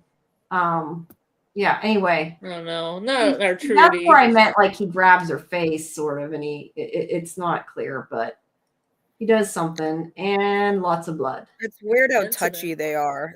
They're all like Yeah. touching her it's face and her intimate, hair. touchy. Yeah. Yeah. Yeah. Very bizarre. And this is where Dale's like, I've been here longer than him. I deserve some respect. And Stacy's still there listening to him. Yeah, why is Stacy like talking to to him? hook up with Dale? Maybe. But I noticed though he did say, which was kind of interesting. He says, I could really help this place if they just like, if he's saying, if they just listen to me, I could help this place. Like, I don't know that Dale is ever altruistic. So I don't know. I think he's just kind of like, maybe because he's talking to a young girl, he's like, oh, I could do everything and I could help and, type of thing. I don't know that it was super serious, but they see the blood dripping. And I'm not sure if the blood was supposed to be coming from the ceiling or coming from Smiley standing on the stairs because they're not where he is. So I guess it came from the ceiling, I would say. Yeah, like it dripped down. Yeah, or through the floor or something. I mean, it's an old house. Because he's standing on the banister. On the what do you call it? The stairwell? No, Staircase? Smiley's standing on. He's standing on the catwalk thing, kind of. Yeah. He's up there. So he's not above them. They did the shot like he was, but I don't think he's supposed to be above them. So I think the blood. Oh, I thought it was supposed to be above him. I thought it was like dripping, like Trudy's and that's blood. what I thought. But if you look here, like it doesn't make sense. That's why I'm saying I think it's just the way they shot it. Okay, so back to Ellis. So let's see. Ellis hears the screaming, and you can hear people saying "follow protocol." So they're going to go outside. There's another creature. Why are her clothes dirty? Everybody else's are clean. I don't know. I kind of like to know her story because you never see her again. She's one of the monsters I really like the look of. Yeah. No, I agree. She kind of looks. She kind of looks really pleasant. Yeah, that makes her look more evil because she looks so pleasant when she's walking down the stairs. Yeah. Karen says, I thought it dripped from Smiley. That's what I said. I thought that too. But then when you look at it, it doesn't totally make sense, like the way he's standing. It's not important, but I don't know. I think it dripped from the ceiling because he was standing on the catwalk. Yeah. But anyway, it was just a stylistic choice by the people who made this. They showed that view from down low right after, I think was why. So we see Julie and Victor, and he's saying, we got to go. Let's go. Because they hear everybody screaming. Now, this is again, like it's like I keep saying to put a talisman in the damn van. If you know that monsters can come and you could die any second, why would you keep the rope in the drawer? Like, keep the rope in the damn window. As long as the window's shut, they can't get in. Yeah. I don't know. Maybe he uses a rope for other things, like measuring. That's a good point. He might. So he's like, that doesn't look like him, does it? I wonder if that was an extra. That does not look like his face, does it? See you? It might just be the angle, but to me that looks like another actor. I think it might be the angle. It's like a sort of stuntman. I don't know. To me, it looks like a different actor. But at any rate, it's not important. I just said. But anyway, he's like, go out the window. And she's like, what am I going to do? And he's like, just go down. I'll meet you. So she climbs down, climbs out that window all the way down. And meanwhile, Fatima finds Donna, and Donna's like, where's Ellis and Julie? And she's like, I don't know. I can't find them. And Donna, I have to give it to Donna. Donna is immediately going to rush in and look for Julie and Ellis. I guess because she promised Boyd and Jim that she'd take care of them. I'm guessing is the reason. And Fatima is like, no, you got to follow protocol. This is what you told us to do, And Donna's like kind of, shaken out of it. And she's like, okay, you're right. Because you know that Fatima's going back. We already know that Julie's gone.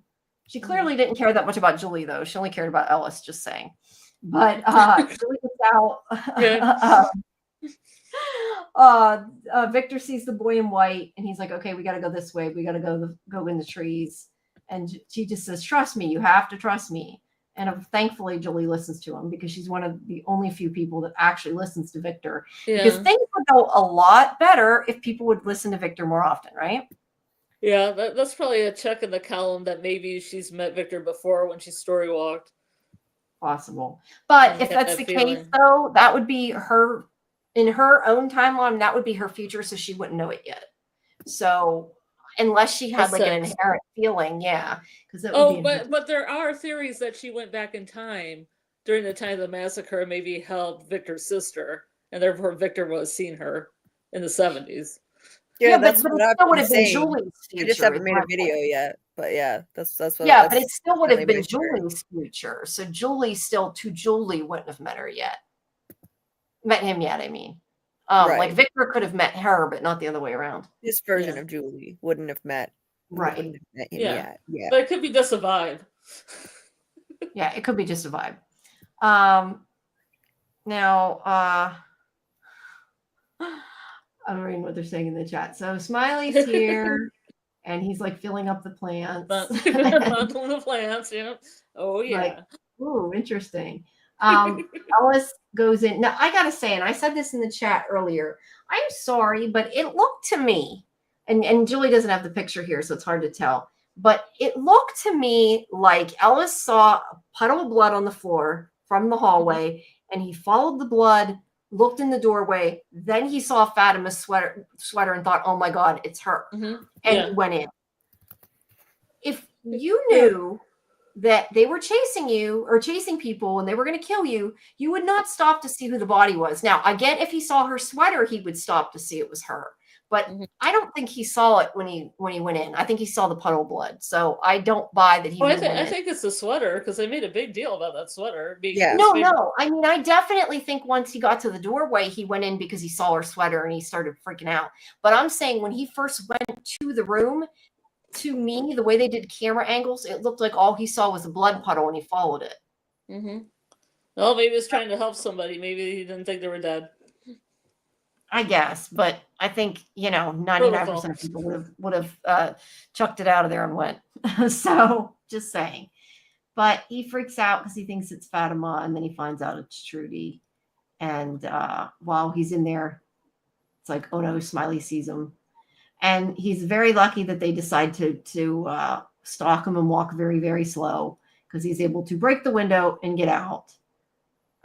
And he jumps off the roof, which you would think. That's the other thing too. If you're gonna jump from a high height, like at least like tuck and roll or something. Don't just jump off where you're gonna break your You ankle. would thought that he would have climbed down and just held the edge of the roof and dropped himself down feet first.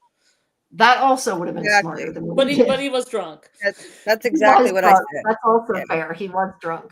Yeah, But yeah, I mean, yeah, you could have at least tried to like dive off. I don't know though. Maybe if you dived off though, you'd hit your head. I don't know. I just like envision you would One be more dive. if you kind Yeah, of like that's ex- tucked yourself or something, like rolled That's off. exactly. I don't know. Sorry, never mind. No, go what? ahead, Sorry, Julie. go ahead. Um, that's exactly what I was saying. I mean, he could have easily handled that fall without injuring himself that badly. Like all he would have to do is just hang on the edge of the thing and drop down feet first. But he literally like just swan dives off like directly onto his arm, of course, breaking his arm. Like, yeah. But then again, he was drunk out of his mind. So yeah. Mhm. Yeah. Yeah, we can forgive it. I don't know though. Other than like you said, climbing down and hanging off, I'm not sure what the most correct way to do that is. I just envision if you kind of tuck your body in, but I don't know. Then maybe you break your back. So maybe I'm wrong. I have no clue. But either way, he lands on his arm, and Fatima's like comes over to him, and he's like, "You got to go," and she's like, yeah, "No." but guess who? Smiley does a mad dash because he's down here and he was up there.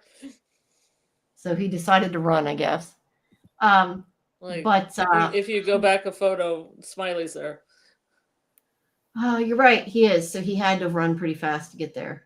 Yeah. Yeah, interesting. Which he doesn't do often, but he does do. We know he can. I guess he does if the situation allows it. Yeah, we didn't see him run, but he had to have. Or he blooped, one or the other. Yeah. But so anyway, Fatima won't leave him, and she's like, I have an idea. And he actually thinks she knows what she's doing, or he probably wouldn't have gone with her. But she gets him into the house, and then she shuts the doors that are in front of the like other room that essentially seals them within a little area. The And foyer. Yeah, like in the foyer, the yeah, that kind of thing. And she puts a talisman up, and he's like, "How do you know that would work?" And she's like, "I didn't," but she thought about what they did in the RV. Let's see. Papa says, I've been in drunken stupor 2 or 3 times. The room spins. You walk gingerly so you don't tip over. Maybe he saw blood, maybe not, but it takes a minute to snap out of it. Yeah, either way, he was drunk. We can excuse this stuff. And yes, the vestibule, you're right. And Martin says they wanted to run to kill Ellis or Fatima. They could have. So I'm telling you, all those talisman are a bunch of bull. I don't know. I will still believe the talisman until I'm told not. Just because otherwise it's kind of like, what's the point of them? I don't know. Yeah. And I'm sorry if you have to go to work, Martin, but thank you for coming. So at any rate, yeah, I like the monsters because the one girl's like, "Don't be that way. We were having fun." Oh, that, yeah. She's like, "Don't be like that." Yeah. It's like, you may have been having fun. We were not having fun. Yeah, your fun's fun. Yeah. So let's see. So Victor gets her to a tree, and he's like, "You got to go inside." And of course, she's like, "You're crazy." But she does agree to go inside. And he says he'll be right behind her, and then you can hear the sound cut off because she's gone. Yeah, that's a pretty cool effect. That's a pretty cool shot. Through this portal, wormhole, tree, whatever the hell it is, she's gone through, and she ends up in the root cellar. Dun dun dun. I still kind of wonder if they can't get down into the root cellar because, like, at night. I mean, we know that like Kimono Woman did, but she's a different creature than them. Yeah. Because we think about when Victor used to hide in there, and I just wonder if maybe they can't hurt the people. Yeah, that's my theory. My theory is that children can't be hurt in there. So, like, Victor survived the night there. So I feel like maybe it's in some kind of enchanted place that where children can survive, because Miranda somehow knew that because she had visions. She had such detailed visions. So maybe that's why she knew it was okay to leave Victor and Eloise there. And then she went off, but yeah, and now Julie's there, and she's a minor, and she survived a night. So I think maybe it could be protective of children. It could be.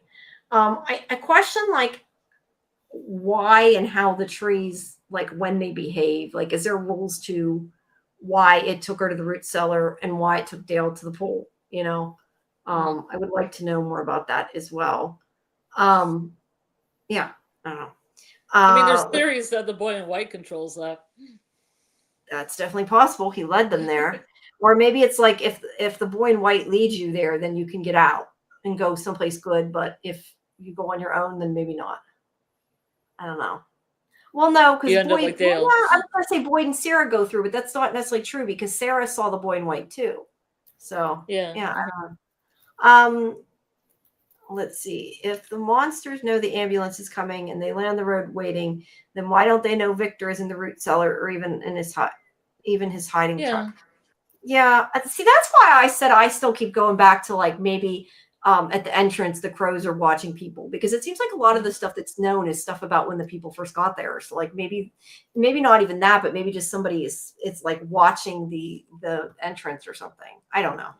I don't know. I think also the monsters don't really want to attack Victor, because it, like in season 3, when they say if you keep coming down here, we might have you stay. It seems like he can kind of walk around freely where the monsters are to an extent, and maybe that's why they don't go in this truck. Yeah, for some reason they don't want him dead. I don't know. I also, though, do not think that the monsters can see everything. Yeah. Like, I think there's certain things they can see, but I just tend to think they can't tell everything that's going on. Oops. Yeah. So Boyd tells them that if Sarah blinks the wrong way, And Kotry's like, we need to do this. We need to go out there. We're going to find answers. This is why I came back in that car. It's to help you bring people home. And Boyd's like, you're a madman. And he's like, the Bible's full of them. And then they start hearing the horn from the van. And they're like, oh, no, we got to go help them. And then and they're laughing. That's cute. Donna comes out, and Boyd's first question is like, shit, where's Ellis? You know, I don't know if he says where's Ellis and Julie or just where's Ellis. Probably where's Ellis. But either way, yeah, she's like, I don't know. I'm sorry. And she tries to get people in. And then Smiley comes. It was Smiley, right? Or no, I'm sorry. The girl, it wasn't Smiley. Sorry, what? Oh, it looks kind of like there's another like scene with her. The same dress, like the waitress. I think it's a waitress. I don't know, but look at that, the way that paused. Yeah. That's creepy. Yeah. But anyway, she calls him back, says, Father, and he turns around and she slices his neck. And Boyd's like, no. And, you know, Father Kotry was so sure that that was why he was there and that he was going to help him. But, you know, if part of his essence is really talking to Boyd later, then maybe he was still meant to go there to help him. But we don't know whether that's really him or not. Yeah. But he's dying, and he gets Boyd to pray with him. I'm just going through this fast because of the violence too, so we don't get long. But also, I found it interesting. I don't know if for sure that it was him that said it, but I don't know how it could have been anybody else or why he even said it. But it was in the captions, and now I'm not going to be able to find it. He said like one or something really strange. Yeah. The caption said that somebody said one. I don't know if it was just a mistake in the captions because it didn't make tons of sense. Where did they say one? Whenever he's dying, like it says in the captions, somebody said one. I don't know. It was weird. Yeah, like I said, it's captions. I couldn't tell who said it or what was it. I wasn't sure if it was Donna said it or what, but it was when he was asking for something to stop the blood. But anyway, he says, pray with me. And he says, it doesn't end like this, my path. So yeah, that is when Kotry dies. And it is very sad. And Boyd's upset. And yeah, it's going to affect them later. Donna's upset too, clearly. And that is the end of the pictures. So let's stop stop screen sharing. There we go. So, yep. And that was Jasmine. No, I do not. It did not look like Jasmine to me. Jasmine's dress was black and white checked, not blue. Yeah. Yeah, it could be the nurse. Yeah. It kind of looked like a waitress dress, but it could be the nurse. They could be right. Yeah, it could be either of them. Let's see. Papa Sock says, let's go with the idea that all three of them were supposed to go together, but the monsters got to Kotry. Maybe that's why they killed Kotry. It is possible. Yeah. Well, you guys got anything else to add? What about you, Julie? You've been quiet again. I'm just not feeling great. Sorry. And you guys had a lot of stuff to say, so I just let you go. Okay. No, I just don't want you not to get to talk. I want to make sure I'm not talking too much. Papa Sock. Yeah, I thought it was interesting at the end that like Donna and Boyd were really close together, and she was leaning on him, kind of like counting house in the town, or kind of compromise with like somebody dying, that they're both there for each other.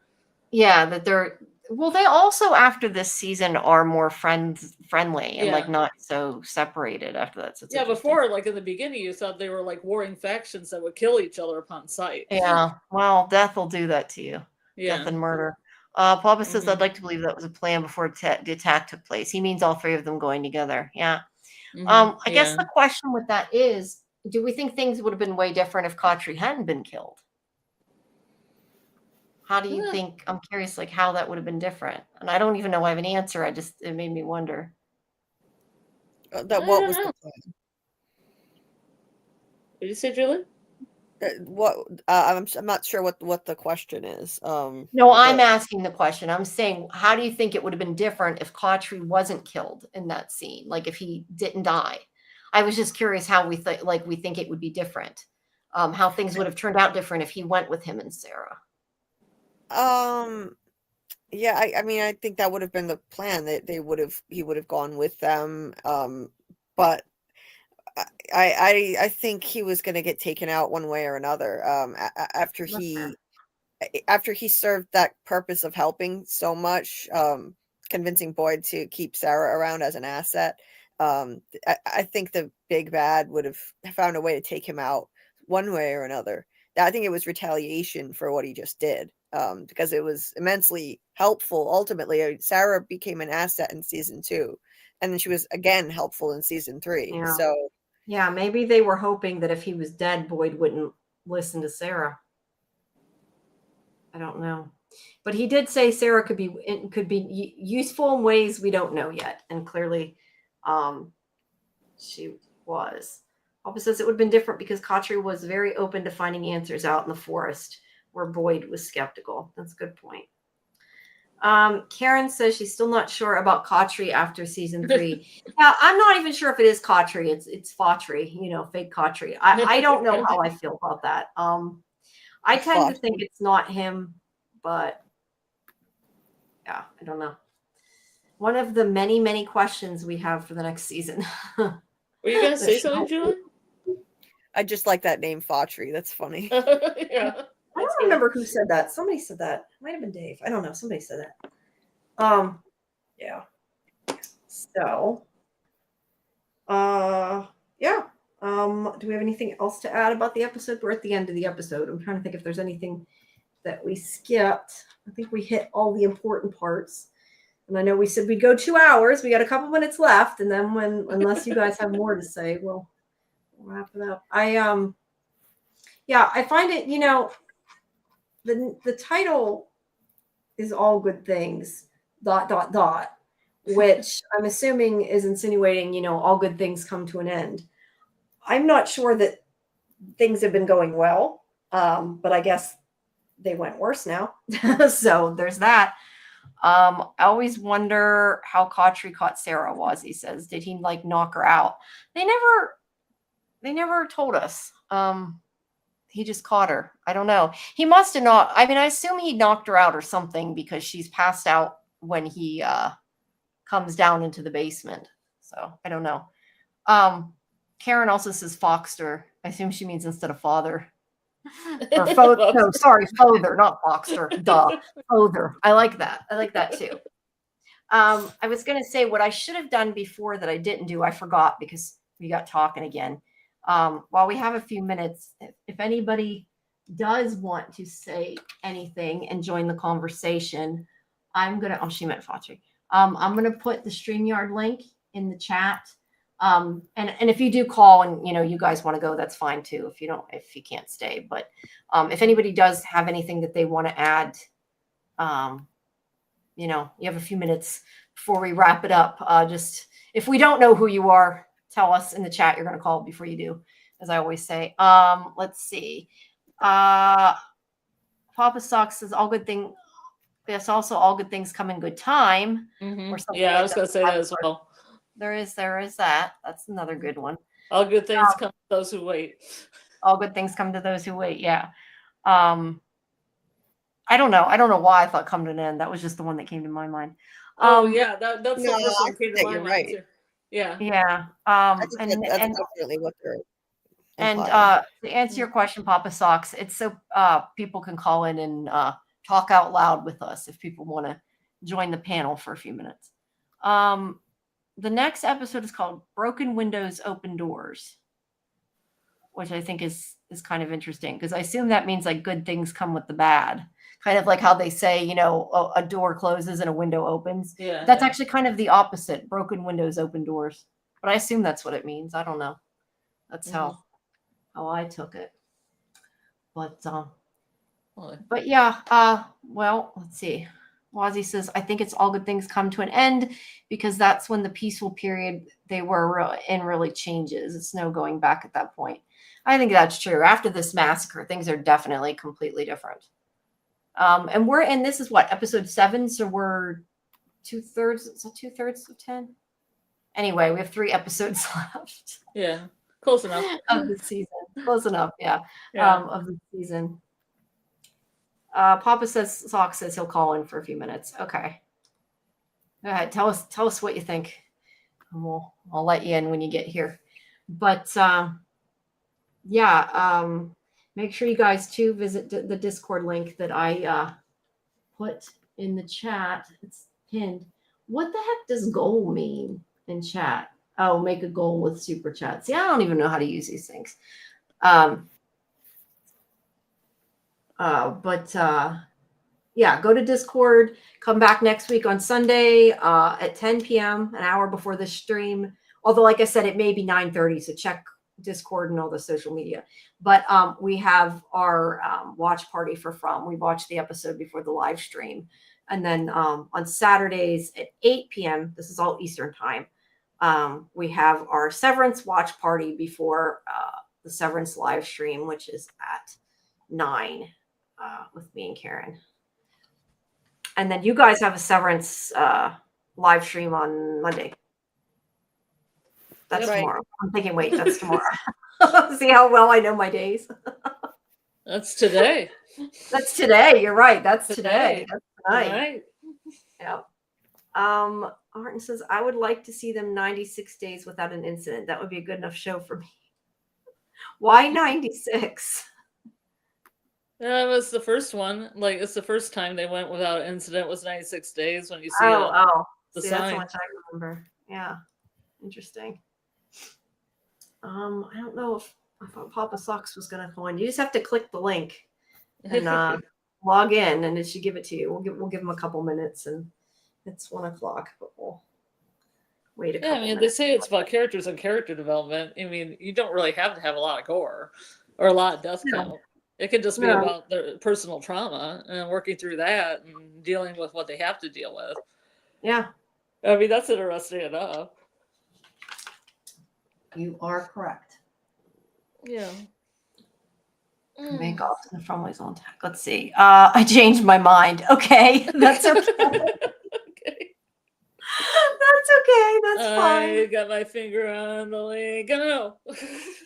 Yeah, that's okay. That's okay. That's right. We're back every week. You can call next week or call our Severance show or call in Tuesday. We also have it's the other thing. I always forget to mention Phantom Access. I don't know why. Well, our show on Tuesday is at 10 p.m. Eastern, which is with the Silo finale we'll be talking about, as well as the What Ifs episodes that have been back till this point. With AJ, and Karen is back now, finally. So she'll be there too on Tuesday. Yeah. So on all our shows, like I said, please, if you haven't subscribed to the channel, check out Julie's channel, which is also in the description of the video, as is the Discord link and everything else. Yeah, I can't wait to talk about Silo. Me either. That was a crazy finale. So, all right, guys. Thank you, everybody. And like I said, just check out social media and that for Sci-Fi Vision for more updates and things. And you can't get Severance. We'll see, Papa Socks. This is why you come to the watch party in Discord. That's the point. You watch it with us. You don't have to have it. That's why we do it. You can watch me stream it on Saturday nights. And I mean, if we need to stream another episode, we always can. And I'm assuming also you're probably streaming it tomorrow. Are you streaming it tomorrow before the... Oh, we're streaming on Thursdays at 9:00. Oh, and Thursdays. Then for the people, 9:00 EST. And for people that can't make it, they're doing a second one for me because I won't be able to make it at 9, so it'll be like 9 and 10. Okay. Interesting. Well, that will be on Julie's channel. But either way, you can come to Discord to watch Severance, and we can always maybe we'll we can always do the first episode again if we need to. So yeah. All right. Well, thank you everybody for coming. We appreciate it. Appreciate the support, and sorry that we're not quite as long this time, but we're trying to do better. And also, we've been doing a lot this week, so I think it's better. Yeah. Wrap it up. Okay. Yeah. Make sure you join Discord, Papa. I can't remember. I think you might be on the Discord already. I can't remember. Don't forget to credit the person who came up with some theories. I'm not sure what that's in reference to. I honestly, Yeah, all the people. I never remember who says what. I feel bad, but I mean, I'd like say they're not my theories, but I can never remember who says what. Yeah. My memory is not the best. Or sometimes it's multiple people that have the And theories. sometimes So multiple people. And the thing is, too, a lot of Mhm. people come up with the same theories. You know, Yeah. it's not like people don't. Yeah. But I mean, there's I probably don't know if millions of I've, ever, people. if I've ever taken anybody's theory and said it like it wasn't intentional to take it, but a lot There's of probably times millions of people that watch the show. You know, there's going to be a few that come up with the same ideas. there will be. There will be. Just sheer there's odds. quite a lot going on in Severance. It's like From. If you like From, you might Mhm. like Severance. You might not, but you might like Severance a lot. So you should give it a watch. Pretty much everyone I've recommended it to has liked it. I mean, there were a couple people that said it took some time for them to get into it, like not until the end of the season, and then they were really glad that they didn't give it up. They were happy with it, and then most people watch it and love it. So Mhm. Yeah, it was a little slow to start with, but I mean, we watched I think the first 7 all in a row, so it got through the slow part really quick. But I liked it pretty fast. Karen didn't like it at first. She took a little bit longer to get into it. Hopefully she's enjoying it Mhm. now. But yeah, I like it at any rate. And I am going to try to post the Severance video tomorrow too. I'm going to try to finish recording it tonight if I can stay awake, because I might have to go to the dentist tomorrow. So I'm hoping I can Yikes. I can get done. Yeah, I ate too much candy. I ate candy and the back of my tooth came off. Oh my god. I gotta go get it fixed, and I'm hoping I can get in tomorrow. But I don't want to do a video with a swollen face like I did my interview the one day like that. That was bad. Like I said, it looked like I had a stroke, or not a stroke. Yeah, a stroke. I guess it was not fun. That's why I didn't use the video for those. Well, I hope everything goes well with you tomorrow. Thank you. Yeah. Well, I don't know if I'm going to get in. It depends if they have an opening. That's why I got to call and see. Yeah. And hopefully they can get me in. Good luck. Thank you. Hope it works out. Right now, I put a piece of wax on it, like to fill the hole, because otherwise, anytime water or anything hits it, it hurts because it's like up at the root kind of the tooth. It's like at the top. Yeah. So yeah, it's unpleasant, but it's working. The wax it helped. So. Yeah, I'd had it from when I got the crown on. I had used it, so I still had some. All right, guys. Well, have a good night, and we will see you soon. See you next time. time. And also, I'm hoping to. I will say also, I forgot to mention that again for people. I should mention this before we go. I know you guys seen it, but or no, you didn't. I don't know if you saw it. Really did. I think. But let me show this really quick. The newest version, so you guys can see. If you were on our Severance thing, you've already seen it. But I think I'm going to take off the teeth. But this is what I got so far for the t-shirt design, which I'm probably going to have up in a couple days at Redbubble. It's not up yet, but it will be because I really want a From t-shirt. I think a lot of people do. So that is my design. But you could put like Smiley in the tree. I tried. The teeth didn't come out. Karen suggested using a regular teeth smile. I think it was Karen who suggested, which I'm going to try. But yeah, I didn't get as much time today to work on it. But yeah, that is my design, and it will be up soon. Yeah. All right. Well, that's it then. Good night, guys. See you soon. Okay. Good night, everyone. Good night. Bye-bye.